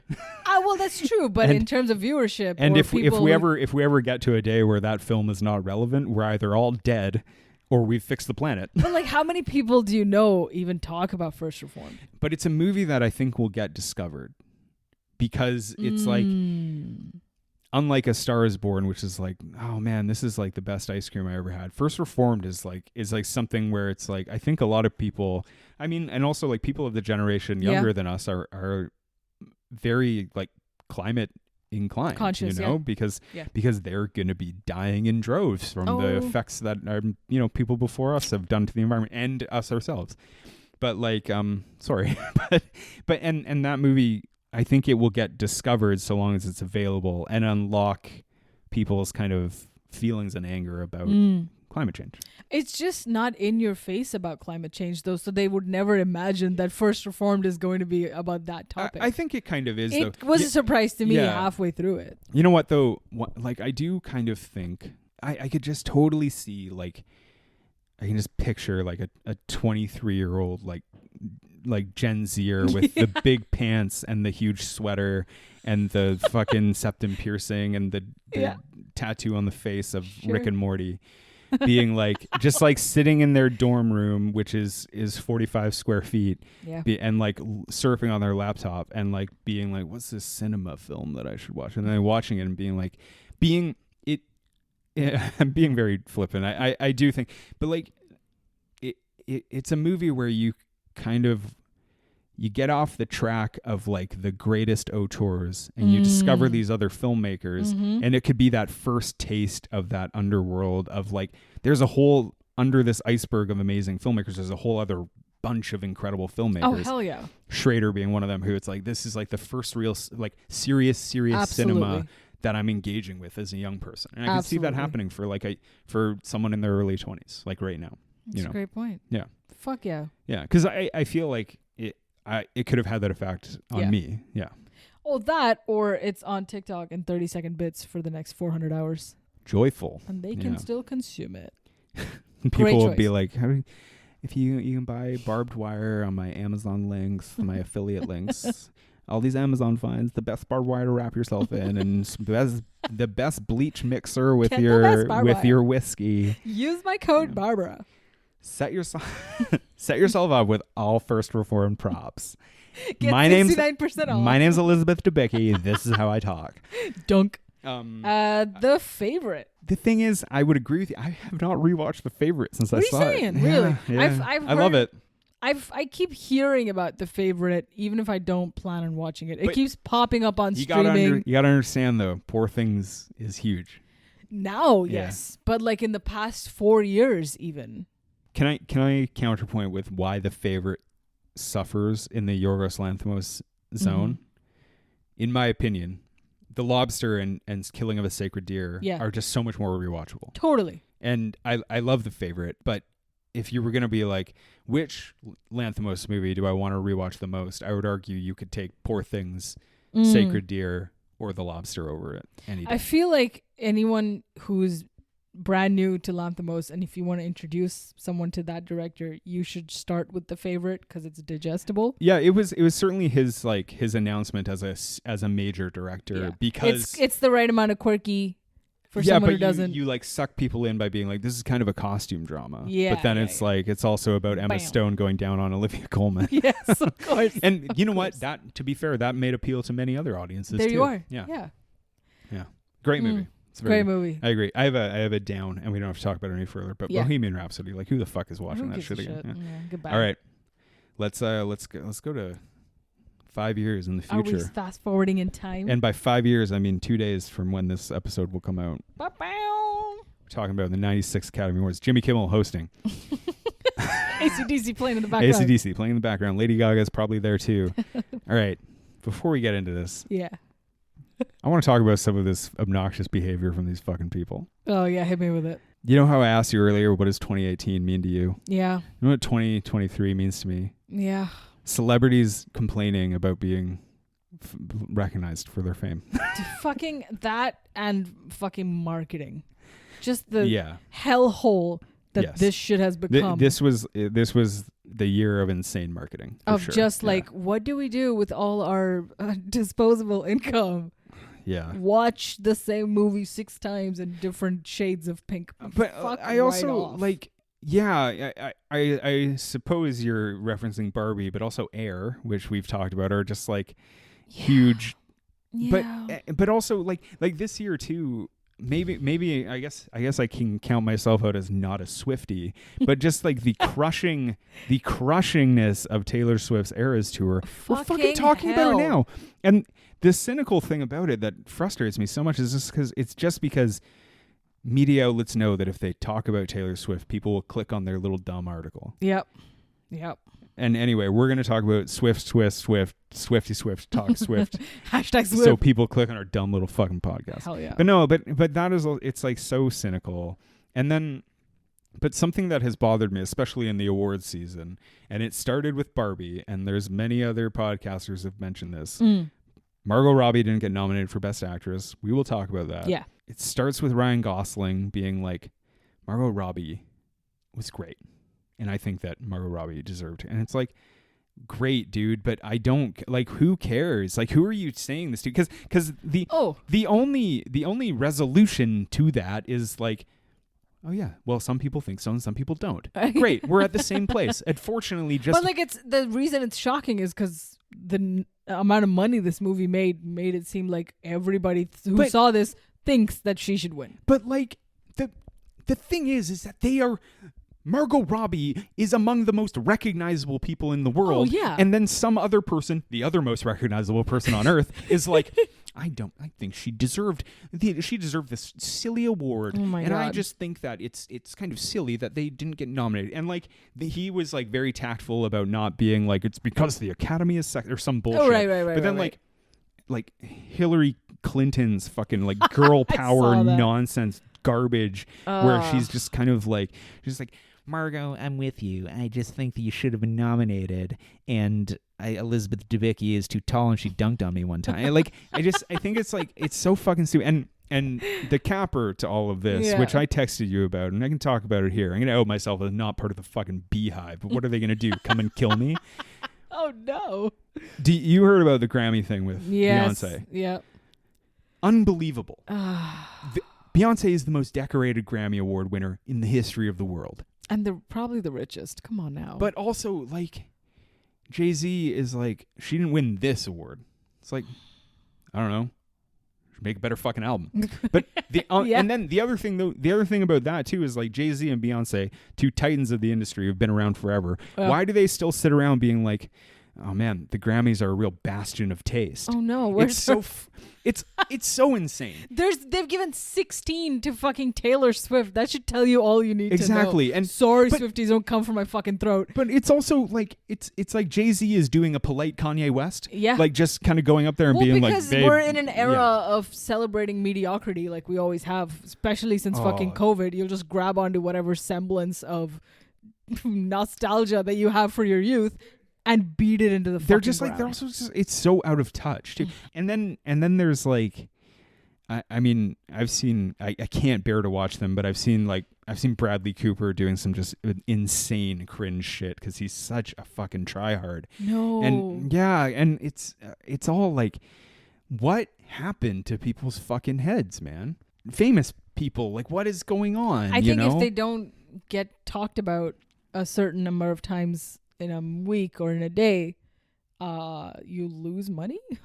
I feel like they actively fall out of being relevant. I guess so. I because also, of like, our 10-second attention span. I also think I'm not. It's not all of their fault, but I also think that like obviously like social media and media itself is like complicit in this because they're like, they want to create a feeding frenzy of drama around everything. Oh yeah, you see it in sports a lot, as you, a big sports fan, would know. Athlete. But like, I'll give you an example. It's very specific to me. Like, I watch hockey, right? Yeah. Hockey players, they don't have anything to say. They barely have personalities. They go out there, they skate around, they get hit and hurt and broken and get sticks in the face and get hit with pucks. And then they come back in and they're just like, this is a tough game. Anyway, I got to go fucking shower. Go away. Yeah. For years, that was hockey players. Yeah. People being like, what do you think of the game? And they're just like, tough game. We had to skate. I had to skate up and down. I had to skate one end. I had to skate the other end. And then my teammate, he skated a lot, and then he skated the puck and put it right into the net. And then we didn't do that enough, and so we didn't win. And they were like, oh, thank you so much for your insightful thought on this game. He's like, oh, good, fuck, get out of here. But now, even in hockey, and this is mostly basketball's fault, but also celebrity in general. Yeah. It's like they've made this thing where like basketball players are always like, excuse me, what do you think of that other player shooting from half court? And there's, I think it was bullshit. I think it was disrespectful. And I think that next time they do that, I'm going to come back into this half court interview and I'm going to say it was bullshit and disrespectful. And then later I'm going to tweet about them from my alt accounts, all 9 of them. And it's like, it's that kind of stuff. Yeah. And they do it in like, these celebrities kind of do it now where they're just kind of like, people are like, hey, Hillary, what do you think of Barbie? Because no other woman has been recognized this year. What do you think of the fact that Margot Robbie wasn't recognized? And Hillary Clinton is like, I think it's bad that no other woman has been nominated for an Academy Award this year. Man. I think it's silly, and I wish that they would stop. And as a politician, it's my stance. that Barbie was good. It's like, thanks. Well, it made a fucking $1 billion, so I think it's a lot of people's stance. And Signed Hillary's Hillary like, signed Barbie. Hillary Rodham Clinton. Hell. I just think it's so absurd, and as normal plebes like us, can't dunk, can't skate. It's Speak for yourself. I did just- both today. it just so I don't know. It's such an absurd world that we live in, and I also think the media certainly isolates these people from like reality in a way. Oh, yeah, yeah. And spoiler alert, I think Margot Robbie should have been nominated.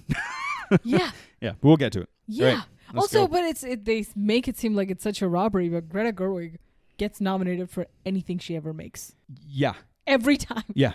And so Yeah. where is the robbery? Yeah, because my guy, she's one of the most fucking recognizable directors of our time. Greta Gerwig has been nominated for her 2 first films. Yeah. She's gone 2 for 3. That's better than most Come people. on. But the other thing about it is like there's this faux like feminist upset thing, which is, I want to be clear, I am not upset at people who are actual feminists, but there's this thing where they prod this like feminism thing where it's like, I can't believe this lady wasn't nominated. Justine Triet was nominated. Yeah. And no one's going to fucking talk about that. But you're taking away from that accomplishment Yes. too by because just, everything's about America, don't you know? yeah, because it's like so Greta Gerwig as one of the most talented filmmakers alive, it's like, so Justine Triet is just shit. Yeah, There's just 'cause- nothing. Yeah.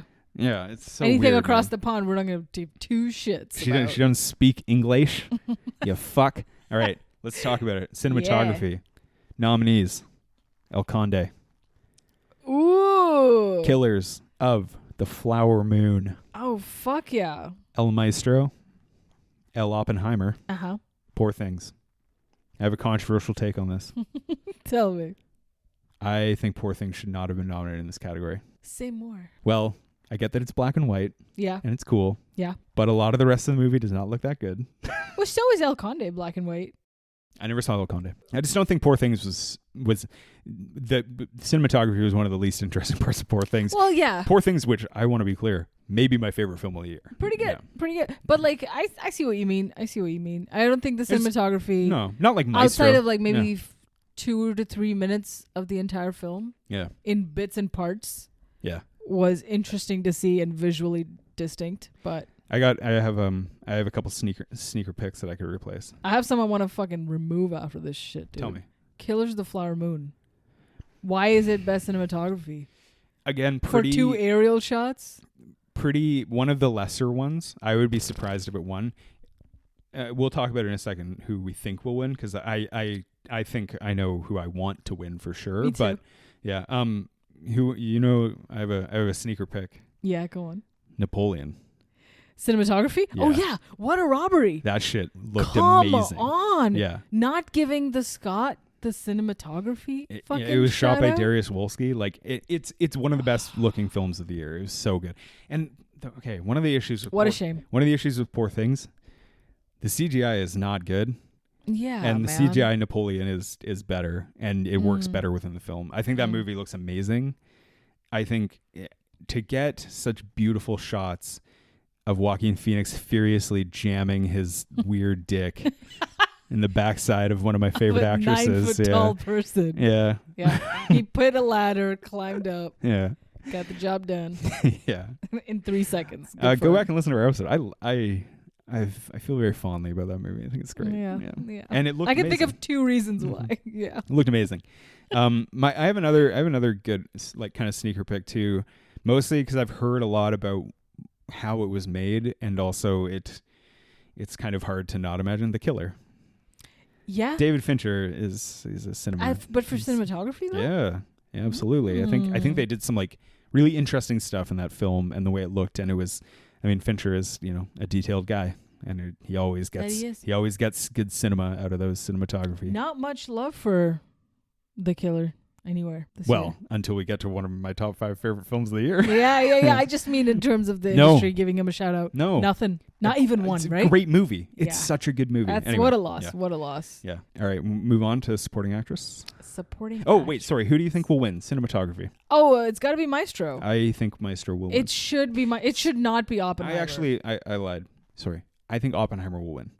I think Maestro should win. I think Oppenheimer will win, but we want Maestro. Maestro, to win. You're right. Maestro.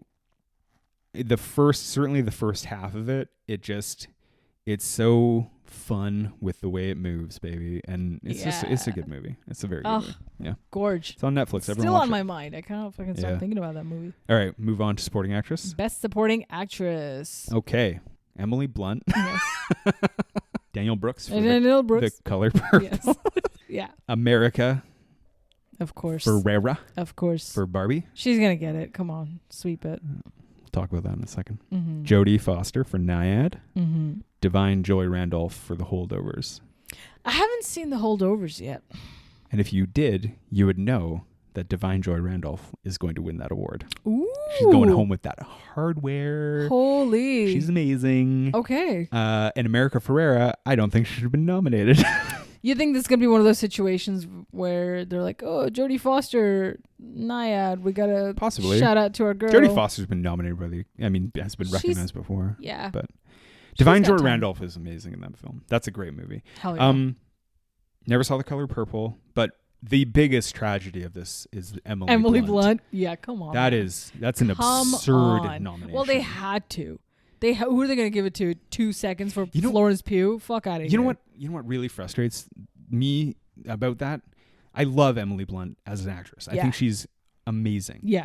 And never gets recognized for clearly her best roles. Yeah. Every time she does something good, they're just like, what's Emily Blunt been up to? And then she does something stupid and lame, and they're like, Emily Blunt is amazing. And it's like, dude, Emily Blunt is amazing, but you just are not seeing what I'm seeing here. Yeah. Give it to her for Edge of Tomorrow. She fucking rules. She should have been nominated for Best Actress for Sicario.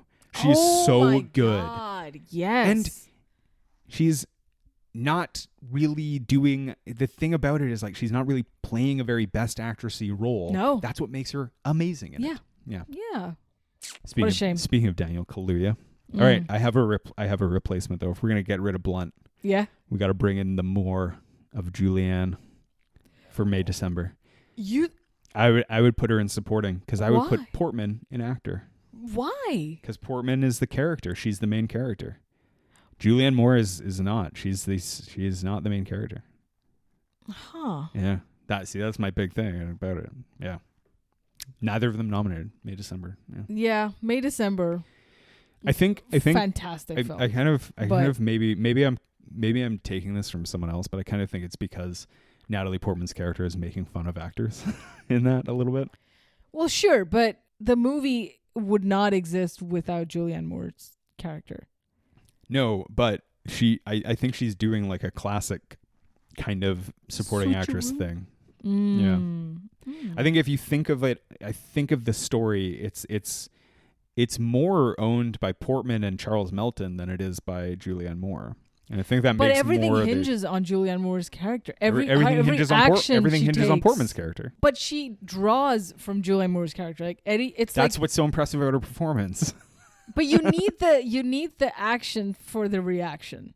I know. I'm just saying in the way that the way the characters are positioned within the story, I consider Portman to be the actress. Interesting. I know the Academy, if Julianne Moore was nominated, she would be nominated an actress. Right. But if I was like had my way, I'd be like, no, Portman is the main character. She probably has the most screen time by not a wide margin, by a little bit. Yeah. But and then Moore and Melton supporting characters. That's the way I see it. Yeah. Yeah. Who do you think will win? I already said I think Divine Joy Randolph definitely won. I feel America Ferrera is going to get it for Barbie. I feel like it's going to be an appeasing thing where they're like, sorry, but there you are. Such the least interesting part of that film. Yeah. And also that speech is, it's giving flashbacks. It's so dumb. It's so dumb. Kill it. Kill this. All right. Supporting actor. Nominees. Sterling K. Brown. For American Fiction. Love Sterling K. Brown. Robertith De Niro for Killers of the Flower Moon. Beautiful. Robert Downey Jr., an unknown actor who's never been recognized by anyone else. Until Christopher Nolan pulled him out of the gutter to play some fucking senator in Oppenheimer. But of course. Ryan Gosling. Yeah. Barbie. Mark, look, that lady's hair is on fire. Ruffalo for Poor Things. Interesting choice. I don't know why Mark Ruffalo's in this. He's so funny though. Yeah. But he's got to put on a lot. But he works in the film with his biggishness. Right. Well, Also, it's a kooky movie, so he's got to do it up. The funniest thing I saw all year is I tried not to stifle my laughter in the theater, but when he's like, look, that lady's hair is on fire. It's very funny. Yeah. Such a throwaway line. It's so great. I have a replacement actor. Oh, go on. I have a very controversial replacement. Yeah.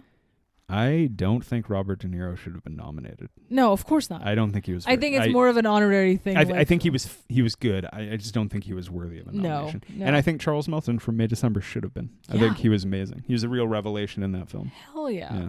What do you got any replacements? No, I just want to same thing. Like Mark Ruffalo, I don't think he should be in there. I can't think of who else would replace him because he's such a weird character.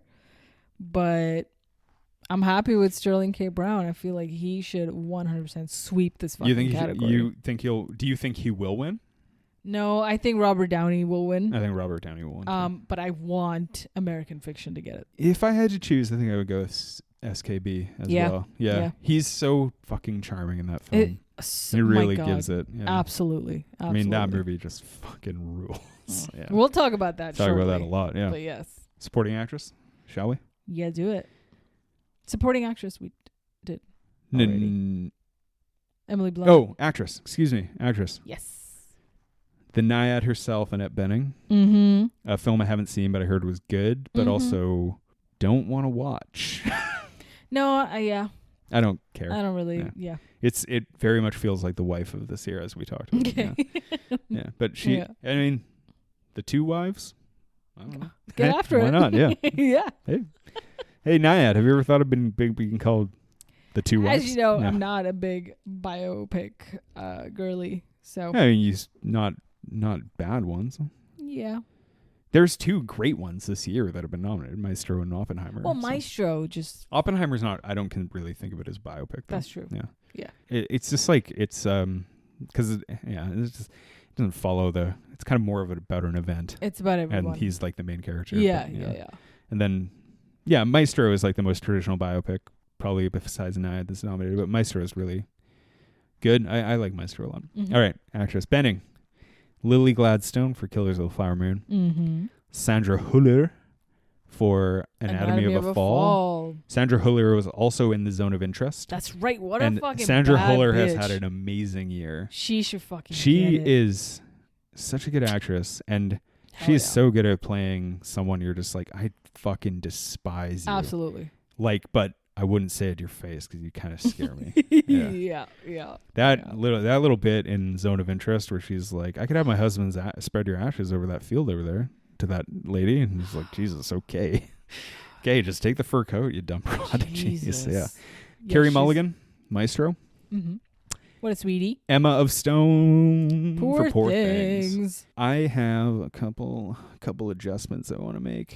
Who are you going to remove? Annette Bening can go. Yes, replaced by... Hold on. The other replacement, Carey Mulligan. No, do not want that. No. Don't like it. Mm-hmm. And I replace it with Margot Robbie. Yes. Who, okay, we'll talk about Robbie in a second. The other one, Natalie Portman. Yes. Oh, okay. For sure. So let's calmly and simply, because it's not complicated at all, let's relitigate the Margot Robbie discourse. Yeah. Let's get former Vice President Hillary Rodham Clinton on the phone to talk about it. No, so I think Margot Robbie was very good in that movie. I think she should have been nominated because she was very good. Yeah. I don't like that movie very much. Yeah. But Robbie is one of the better parts of it. Totally. And I think she didn't get nominated because she's not the fun part of it, even though it's a fun movie. She has to be the straight man. But some of the stuff she does is very good, and I think she should have been nominated. Yeah. And I don't think Annette Bening should have. I don't think Carey Mulligan should have. I think you could easily put Margot Robbie in there. Absolutely. Yeah. It's not going to be much of a loss. Litigation, done. I am the good wife. Yeah. Who do you think will win? I hope and think Lily Gladstone will win. Okay. Yeah. Best role of the year. She's amazing. And who do you want to win? Lily Gladstone. Okay, perfect. But actually, I have to say, I think this category is one of the most competitive categories we've had in years. Yeah. It's these performances by these 5 women who are nominated are insane, and you could like insanely good. Yeah. And you could also just have like many other leading lady performances from other movies that you're just like, this could also be worthy of this.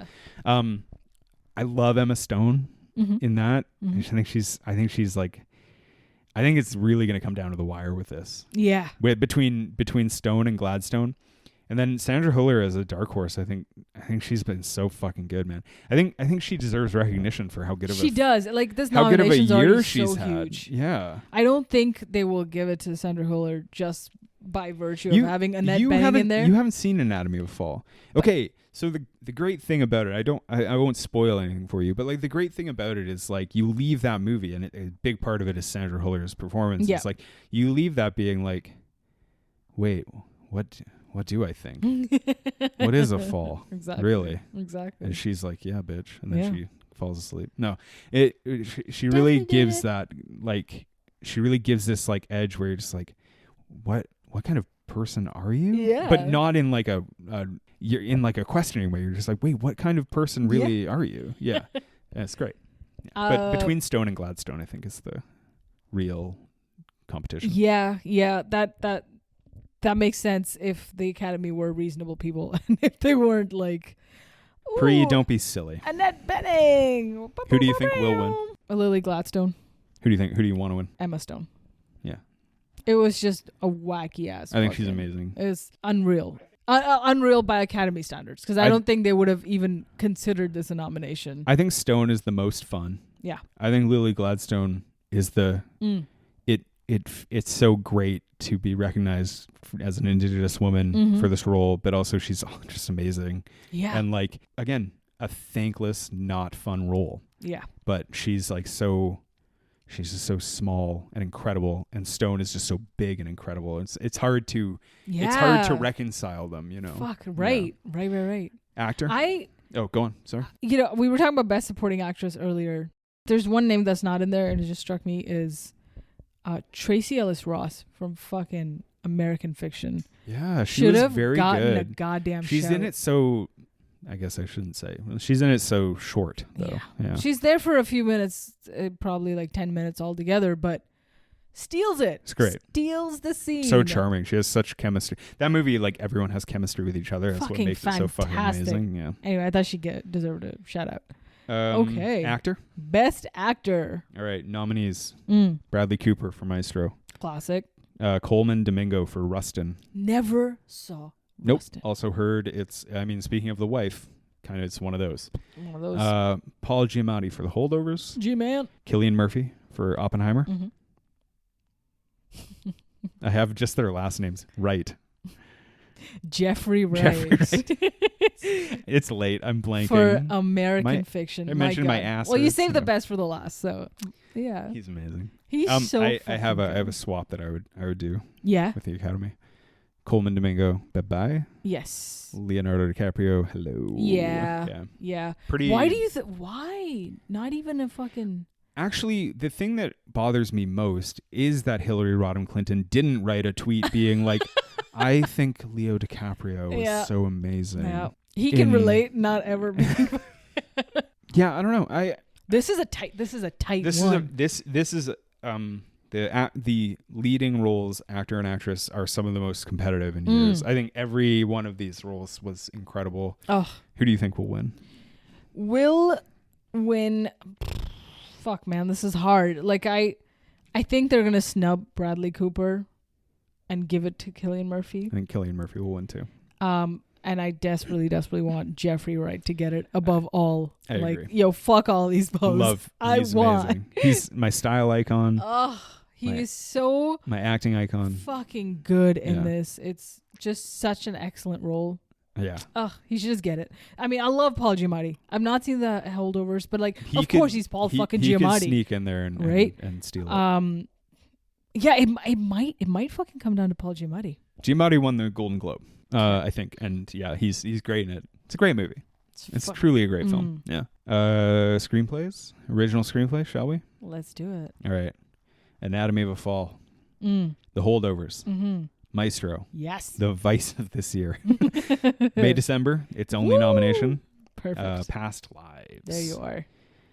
Past Lives is going to get it. Nope.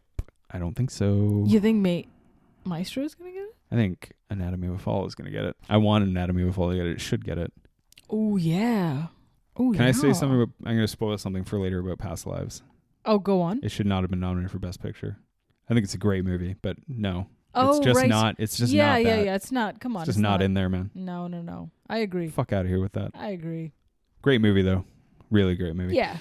I kind of think Anatomy of a Fall is going to win. It would. I feel like it would come down to that and Maestro, and Anatomy can sweep it. But also, Holdovers, like they've recognized him before, Payne, for his work, and he's popular. People love him. Holdovers is a great movie. Competitive category. More people have probably seen May, December than any of those films. Right. Because it was on Netflix. But like people's vote, like who gives a shit, right? They don't. No, but the Academy are made of people. Then Barbie, by that logic, They also don't have to watch the films. Right. I think there's plenty of Academy members who Right. are like, bro, I got 3 kids. Yeah. I can't Julianne watch all Moore's this in shit. this thing. Yeah. Wrap it up. Yeah. Yeah. Yeah. Yeah. Yeah. Ooh, interesting. Who do you want to win? I hope Anatomy of a Fall gets it. It just sounds interesting. And I thought you just said Past Lives is going to get it. no. You said they were going to get it. You want Anatomy of a Fall to get it. Yeah. But you think Past Lives will win? I think Past Lives will get it. Just because, like, Interesting. I think it'll come down to the two ladies. Yeah. They'll nudge it in favor of I want Anatomy of a Fall to win. Yeah. It's good. It's very good. Adapted screenplay. Yo. American fiction. Give it to them already. God. Barbie. Oppenheimer. Mm-hmm. Poor Things. The Zone of Interest. This is the most competitive fucking thing. It's pretty rough out there. Oh my God. We've said that about the last 4 categories, by the way. You know why? I just mean this. An incredible year. Yeah. An incredible year. Yeah. But like I would easily remove both Barbie and Oppenheimer from Best Adapted Screenplay. Okay, here's my argument for Oppenheimer, which I think is a very good movie. It's not my favorite Nolan. I think it's among his best. It might even be his best. It's adapted from a massive book. And that's really hard to adapt. Yeah. Barbie is adapted from a thing to sell children. Right. Like and that's But it's a new take. It's that the presents take. its own difficulties too. Yeah. I'm not saying that flippantly. Right.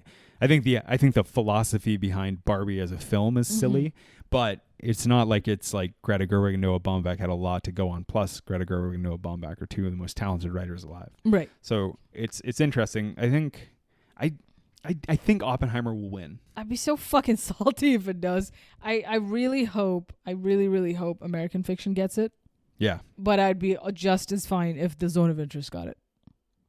Zone of Interest will get it under international or some other category. Maybe. Yeah. It's a tough one. Yeah. The other thing too is like Zone of Interest doesn't, as a screenplay adaptation, not a lot of talking in that film. No. It's actually kind of weird it's been nominated. That movie is all about sound, right? It's strange.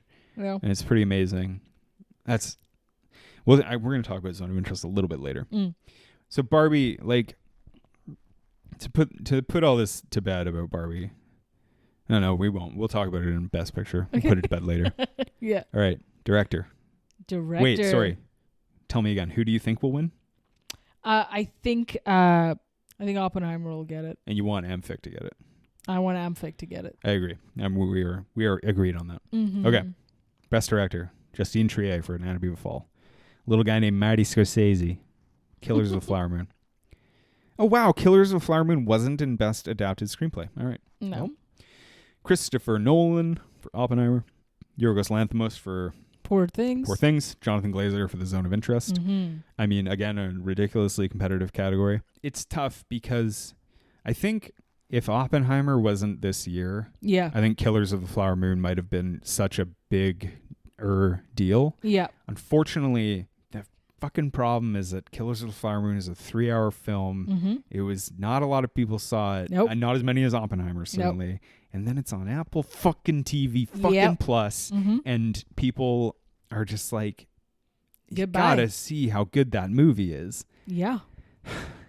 But Oppenheimer, we'll talk about Killers of the Flower Moon. Oppenheimer's also good, but it's so much of a bigger deal, and so that's the short answer to this is I think Christopher Nolan will win. Yeah, kind of want Scorsese to win. I want Zone of Interest to win Best Director. Interesting. I think it is just fucking smash it out of the park. It's more interesting visually than Oppenheimer. Oppenheimer has maybe like 3 scenes that you're like, ooh. Can I admit something that Go on. It's a little vulnerable on the podcast? Yeah. I kind of found the Trinity test to be underwhelming. Yeah. Like, it was leading up to it, and I kind of found it to be less whelming than I expected. I was strictly whelmed. I love that movie, but I think it's great, but I was a little bit like, here's the thing. Christopher Nolan's entire career feels like it's like leading to this moment. Mm-hmm.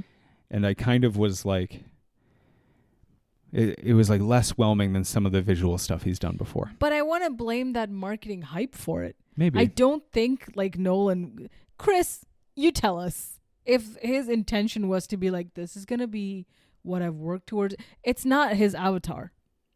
I don't think he wanted it to be this or didn't even talk about it being that big of okay, I understand that it's like everything is practical effects. Like the real sauce is that there's no CG and it's like the scary undertaking, which is new. But is it interesting? Yeah, I think it is. I found it less visually arresting than a lot of stuff that he's done before. Yeah. The thing is like leading into Oppenheimer, like 2-3 years ago when after Tenet, people are like, Chris Nolan, he's coming back from Tenet, a movie that everyone loved unanimously. Oh god. And it's like he's not fucking around anymore. He is making Oppenheimer. Uh-huh. And he is going to make the nuclear bomb. You're like, that is the scene you want. You want to see the bomb. And instead, you get Aaron Sorkin with people talking in rooms for 3 hours. It's a little underwhelming, and maybe I didn't see it in IMAX. Maybe that's a problem. But like when you think of some of his huge movies, you're just kind of like, there's other parts that are just so amazing. Totally. He's such an amazing visual storyteller, and he's so good at those set pieces. Even Tenet, when you're like, those people are moving forward and everything in the background is moving backwards. How the fuck do you like that shit is incredible. Of course. And you want you want Nolan to like unleash that power. Yeah. And in a movie like Oppenheimer, where there really isn't a lot of that visual stuff because there's a lot of people talking. It's all right. It's underwhelmed me a little. Which is why I think Martin Scorsese will get it. Okay. They'll give it to Killers of the Flower Moon, and I hope they give it to Zone of Interest instead. Interesting. I think Nolan will win, but I want Scorsese to win. Yeah.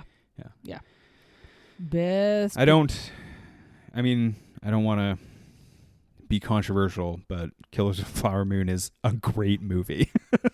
We'll talk. Yeah. We'll talk. All right. We'll come to it. Best Picture: American Fiction. Yeah. Anatomy of a Fall. Yeah. Barbenheimer. Mm-hmm. Both of them. The Barbs and the Heimers. The Holdovers. Mm-hmm. Killers of the Flower Moon. Maestro. Oppenbarbie. Past Lives. Poor Things. The Zone of Interest. Too many. There's too many.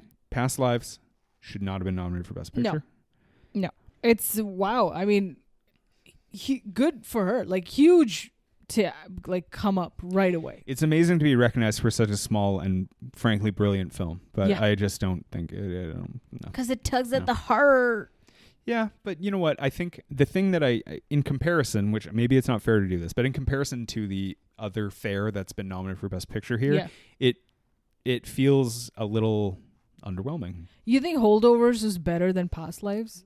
It's Holdovers, so like the premise. I think Holdovers is a more skillfully made film, and Holdovers has more of a interesting stylistic idea behind it, which I like. But Past Life is and Holdovers is not like you feel a lot at the end of the Holdovers, almost as much as Past Lives. Holdovers is not just almost a comedy, as much, but Past Lives really gets you. But Holdovers does too. Like you I think you would be surprised that like at the end of the Holdovers, you're also kind of like, oh man, what is friendship? Really? I like the marketing of Holdovers made it seem like it was just going to be run of the mill fucking. It seems like it's a straight comedy. It is not. It's so good at balancing what's touching and what's thoughtful and what's funny in this like complete kind of package. Nice. Past Lives also does that, I think, in ways, but like Past Lives is so like emotional. Kind of like good indie filmmaking. Yeah. But I just think, and don't get me wrong, Holdovers kind of strikes me the same, but it feels like so much less ambitious in comparison to Oppenheimer, Barbie, Poor Things, Killers of the Flower Moon. And that's okay. Yeah. But it's also kind of like, I don't know. I don't know what it feels. I just don't think it should have been nominated. I think both of them feel like forced into this list. I feel like neither should have been in the. I think I think Holdovers you could remove, and I wouldn't be shocked. And Past Lives. Yeah. You just take it out. Yeah. But and like everything else, I think just feels like a Best Picture film, you know. Even American Fiction, despite its smallness. I don't know if Barbie feels like a Best Picture film. I disagree. I think it does. I think when you let's litigate Barbie now. I don't really like Barbie very much. I didn't think it was that interesting. Got a lot of musical numbers. Do I have to say more? For that alone. But like I found it to be like, I was like, this is like certainly an accomplishment of a piece of cinema, but I was a little bit like unaffected by it. And then also the philosophical idea behind it is something that frustrates me. Sure. And if you go back and listen to one of our episodes, I give a big spiel about Air being a $90 million Nike commercial. Yeah.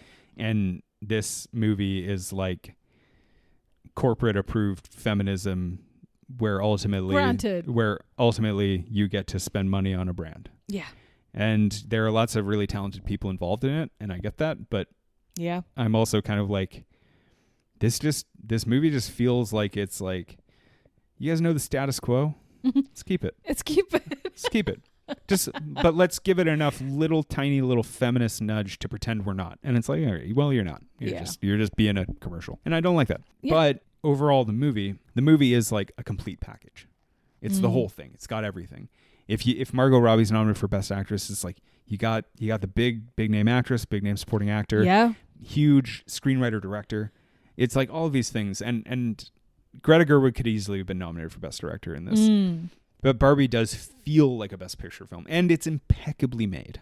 Yeah, so that's my argument for Barbie, and also against it on a philosophical, moral level. Well, yeah, they're talking pictures. Yeah, it's all in the visuals, right? Like that's the main thing. Yep. All right. All right. Who do you think will win? Will win? Yeah. Fucking Killers of the Flower Moon, I bet. Really? But it's tight. It'll be that or Oppenheimer, but I think if Best Director goes to Killers, then Best Picture would go to Oppenheimer, and vice versa. Yeah, I think Oppenheimer will win. And I want. Yeah. I want Poor Things to win. It will not, but I want Poor Things to win. Oh, well then I would want American Fiction to win, and it won't. Yeah, American Fiction's great. All right. You want to talk about Risers and Fallers? I do. Boy, do I. I actually want to go. You start. Number 5 to 1, like 5, 4, 3, 2, 1. Mine are ranked in no particular order. Okay. So. This is in the order of. Give me one at a time. We'll go back and forth. Okay. Okay. Top Risers, Maestro. Why? Maestro is going to become the fucking Star is Born level of like rewatchability that other biopics don't get. I couldn't disagree more. Yeah. I know. And I thought about it. I was like, who's the audience for this 5 years from now? So I have Maestro as a down.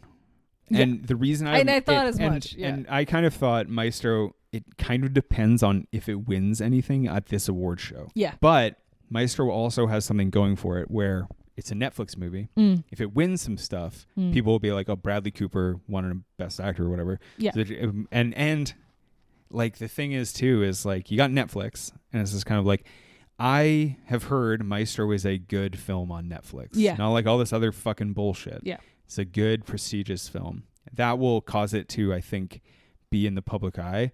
But if it doesn't really win anything, I think it'll just be forgotten. Yeah. But you have it going up. I feel like because of what Bradley Cooper and his star power will bring in the next 5 years, this movie will enjoy that rising tide and will be fucking consumed by a lot of audiences. I think it's interesting because like we saw this movie like pretty early on, and like that first scene with Bradley Cooper, I was like, this dude's winning Best Actor. Sealing it. And I think I've changed my mind a little bit, but that scene where he's like, I still see her at the top of the staircase kind of thing, and he's like doing this voice and stuff. I was just like, this dude's fucking getting it. Yeah. He's got it. He might as well have it in his back pocket right now. Changed his voice for the entirety of the film. Who left Snoopy in the vestibule? It's Snoopy's big day. Snoopy's big day. He's good. He's good. And I really like that movie. I think it's good. Yeah. I don't know. Yeah. But I do think it could be like drowned in obscurity. Yeah. Certainly, like that's kind of the risk with Netflix is like you can easily also be drowned. True. All right, I'm going to give you one. And we're going to go on the same theme here because of Apple fucking TV Plus. Killers of the fucking Flower Moon. One of the best movies of the goddamn decade, I'm calling it, is going to be down. Because it's on Apple TV Plus. I have it as a top follower as well. Killers of the Flower. No one's going to give two shits. No one already does. Or very few people care about it. And I think in the next 5 years, you're not going to hear about Killers of the Flower From like Moon. the best filmmaker alive. Yeah. You're just not. Who's like ever lived. No one's going to care. And it's so frustrating because like I feel like Indiana Jones, but it should be in a museum. Like it's such a detriment to art sometimes. Yeah. Because like I don't know, and like not that I have any solutions to the current like streaming world we live in and stuff. I don't know. I just hate that it's an Apple film. Can I give you a moment of vulnerability in return? And tell me. That it was aight. Really? Yeah, I didn't care for it. I understand why it's beloved. If you had told me that Killers of the Flower Moon was just some director, like, all right. Interesting. I think the brand of Martin Scorsese carried this movie more than the movie itself. I think if that movie was on Netflix and we could rewatch it consistently, like The Irishman, I think I would grow to like it a lot more. Yeah. But I very much think it's like an amazing film. It's like because I feel like more people will feel like I do by virtue of having TikTok attention spans. It's just not going to get any also attention like in the future. weird ask of like I don't know how the kids feel, obviously the youngins who are going to carry who are cinema forward, who I'm opening the door for is who I think should listen to the words of Hillary Rodham Clinton. She's like, Snoopy's in the vestibule. Like, I don't know how they feel, but like, I understand the ask of being like, you got to rewatch Killers of the Flower Moon a couple times. It's like, oh, bro, it is 3.5 hours. Yeah, come on now. Like, because like I know people who are like huge cinema fans who are like, I watched like 40 minutes of The Irishman, and I keep sitting here harping on being like, The Irishman is like one of the best movies ever, and people are just kind of like, I don't know, I wish it was 90 minutes, and I'm like, okay, well it needs to be that long. Yeah. Killers of the Flower Moon feels the same way. Go, give me one. Give me a Oppenheimer. Just gonna stay on top. Oh yeah, Christopher. I have what do I have? Oppenheimer. Yes, I have it up because Nolan films are just inherently rewatchable. Unlike some Scorsese films, I will admit. Exactly. People, and there's also like there's a huge like Beyonce, Taylor Swift like Nolan army of bro guys who are like this movie fucks. I'm gonna go crush some puss. Yeah. What a shame. What a shame. They're like, you just fucking. They like made the black hole with physics. It's like, oh, cool. Can I give you my top faller? Go on. You're gonna kill me. Napoleon. Oh yeah, I don't disagree. Right? Yeah. And guess what? Who distributes that film? Apple TV Plus. Oh, yeah. Fuck. Yeah. Yeah. So that's in the ditch. I would rewatch Napoleon though. I like Napoleon. Yeah, me too. It's very good. And I like it's right up my alley, but it's such a shame that it's. Like the thing is about that movie is like lots of people didn't like it who saw it. Yeah. And then they told everyone else that it wasn't that good. Yeah. And there's like a couple dickheads like me and you who are like, I think it was pretty good actually. I liked it. And everyone's like, you're stupid for liking that. And I'm like, I mean, okay, I get it, but yeah. Yeah, man. Sorry, Napoleon. Can I got two more. Go on. Okay, so Up, just because it's such a likable movie, it's very accessible. It will be on Amazon Prime, might even be now. I don't know. American Fiction. Yes. I such a cool drink of water, that movie. It's a fantastic film, which people are just gonna miss. I think just by the cover or whatever, like by the title, if it was called something else that was like marginally more, like if it was just had the same title as the book, maybe like Erasure or something, people might, I don't know. I feel like it'll go down to its own detriment. Oh man, I think it's fucking great. And it's fantastic. I know, it's a shame. Anyway, we'll talk about our top fives, but like, oh yeah, this movie, man. I got one more. I got one more kind of like more. I got one more too. Go on. Tell me. Go on. Yeah, I think Past Lives gonna keep going up. Yeah, as More it and gets more discovered. people, yeah, It'll be the first Reformed of this year. exactly.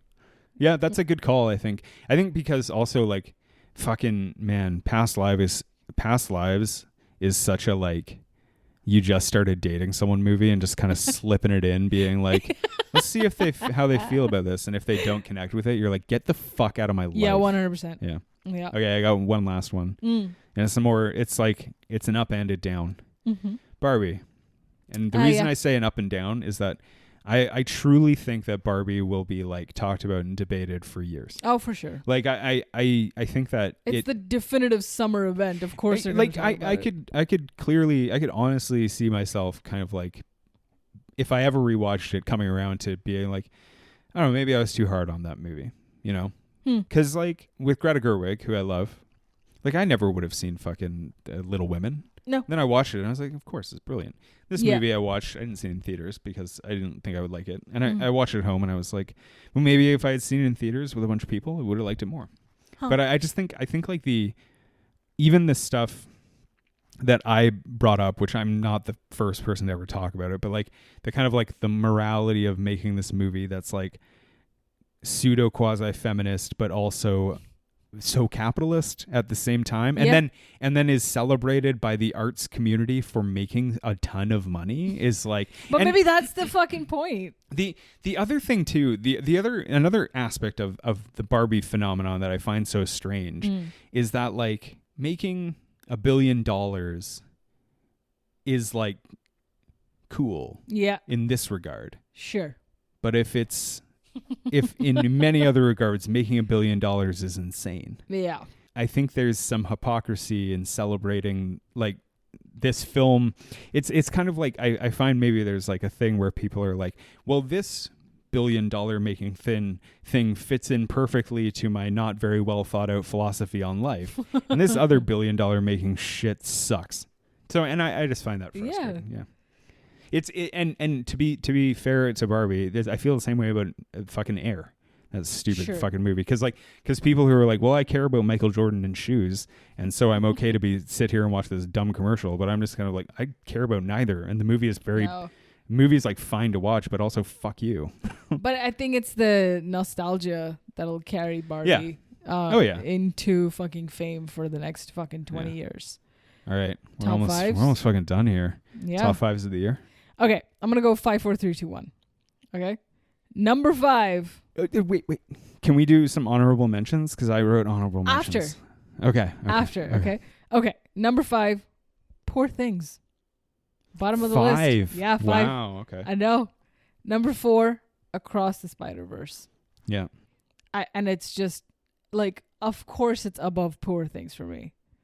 It's just unheard of. Like the kind of visuals, the storytelling. Like I understand Poor Things is like quirky and different, but I've seen enough Yorgos Lanthimos to be like know what to expect. But I've never seen anything like Across the Spider-Verse. I mean, that is an insane thing to say. But well, you know me to be insane. So number 3, it's just Zone of Interest. It's just disappointing. That's all. All right, just kidding. Go on. Go away. Number 3, Zone of Interest. Number 2, May December. Wow. Yeah, Shocking. you really liked May December. I fucking loved it. Number 1, American Fiction. Interesting. All right. I got a couple of those. Number 5, How to Blow Up a Pipeline. That movie fucking rules. Fuck yeah. You never saw it though, right? No, but good. Good movie. Oh, so keen. Underrated. Yeah. Underrated movie. It came out like just after the Academy Awards last year. It's a fucking awesome film. Everyone just watch it if you want to enjoy it yourself. Totally different. All right. 4, I'm kind of debating this placement of this film because I watched it and then I was like, that was really interesting. And then I was like, over a few days, I was like, wait, maybe that was the most genius thing I've ever seen. Zone of Interest. Hey. Yeah. Yeah. That movie might be like brilliant. Yeah. That's I proper think it kind cinema. of is. Yeah. Yes. That was an amazing film. 3. My 3 and my 2 are a toss up. Poor Things. Okay. I love Poor Things. It could easily have been my favorite film of the year. Mm-hmm. I think my top 3 are all incredible and could be equally as good as each other. Mm-hmm. 2, American Fiction. Mm-hmm. Yeah. 1, especially because we got to see it in theaters. The Killer. Hey! Absolutely adore The Killer. Of I think it's a course. fucking fantastic film. One of the most joyful I experiences. love how like opposite our lists are. It's fucking great. It's not that opposite. We got a couple of the new ones. I know, but Yeah. like the doozies in there are like actually gonna throw me off. The thing about the I'm sure the Spider-Verse thing would have surprised you because like No, there's so many other ones that are. I like, remember specifically when you saw Spider-Verse, you were like texting me how excited you were, like Yeah. energized. Probably the way I've texted you about some Like The Killer. films when you were away. Yeah. Yeah. But we saw The Killer together though. But Yes. like, yeah. True. I just wanted to vamp on The Killer for a second. Mm-hmm. It's a Netflix movie. It'll be rewatched over and over. It's David Fincher. Yep.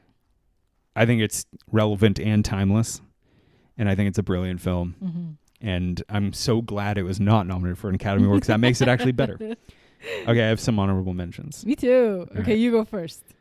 Killers of the Flower Moon. Okay. These are like movies I liked. I think Killers of the Flower Moon is amazing. Could easily have cracked the top 5. Okay. I was really surprised how much I liked The Holdovers. It was definitely in my top 10. Oh, interesting.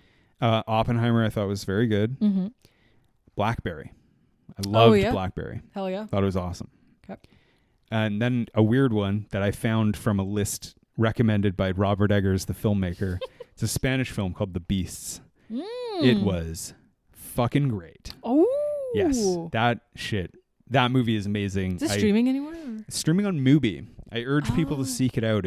I have a real soft spot. Well, I'm just recently in Spain, but this movie is definitely like, hey, have you ever thought of going to rural Spain? Don't. But one thing I love about this movie, and I don't see it done well very often, is that it's about a neighborly feud, and it's so fucking good because I love those types of things. And they got to be done more and better. But this movie, so interesting. this movie is legitimately like a brilliant film. Yeah. Amazing. Yeah. Fuck you, Robert Eggers. Can't wait Solid. to see fucking your new Dracula thing. Go on. I got only have 2 honorable mentions. Fine by And me. one of them I saw very recently. It's Equalizer 3. Oh yeah. Holy shit. Yeah. What a fucking punch in the face from the left. I loved the Equalizer 1. I never saw 2. Yeah, and I had like no expectations of 3. I was like, what could they? It's like Man on Fire, but like Italy version. Mm-hmm. Like sweet. My other number 1 honorable mention, which almost made it to the top 5 but not quite, was Godzilla -1. Yeah. It was such a fucking Godzilla banger. was a really good movie. So fun. And I find that all of my top 5 lists often are what stays in my mind from just like sheer enjoyment or shock value, which is kind of basic. But for that reason, I think May December is like number 2. Yeah. My last one is the movie I've seen most recently, and so it's in my mind. And I would normally not add it to this year, but technically it did come out this past year. The Taste of Things. Ooh, That movie yet to find is the best. Okay. You have to watch it with me again. Hey? Fucking, that movie is amazing. Okay. That movie will make you want to be alive. Unlike First Reformed, that movie will make you want to fucking live. Telling you, Taste of Things is probably in theaters, certainly in Canada. Can you tell me what genre it is? No. Okay. Then I'm just going to go in blind. Yeah. Perfect. I'll tell you the genre. French. Oh. El Taste of Things. El Taste of Thingos. Fuck, man. We've been at it. Has it the been 91st Academy, 91st and 96th Academy Awards done by the low ceiling. Well, yeah. We'll be back next year. Jimmy Kimmel, all our favorite guests and characters. Robert fucking Duvall. You fuck. And Hillary Clinton will be back. Hillary Get Barbie. her on the phone. Mogo Robbie will be back. Who else did I do? Colin Netflix Farrell will be back. Apple is not going to be back. Sorry, Apple guys. TV is not Apple invited has to the left party. the building. You know what is interesting is like, but around this time next year, some of these fucking streamers might not be alive. Yeah. Well, there's the dream. And one of the weird things we ran into, Green Book is not available to stream anywhere. Weird. Best Picture winner. Paramount Yeah. Plus, Nope, maybe. no, Nope, not 'cause even. we have it, not yeah. even. Sorry, I rescind that. Oh, thank shout you for listening. Enjoy the Academy Awards on Sunday. Yeah. The Sunday after this comes out, not this Sunday. Oh my but, goodness. And then next week we'll have one more guest up, and then we'll be back to our regular scheduled programming of talking about cinema's most all right. Thanks for listening. Happy Academy. Thanks for listening.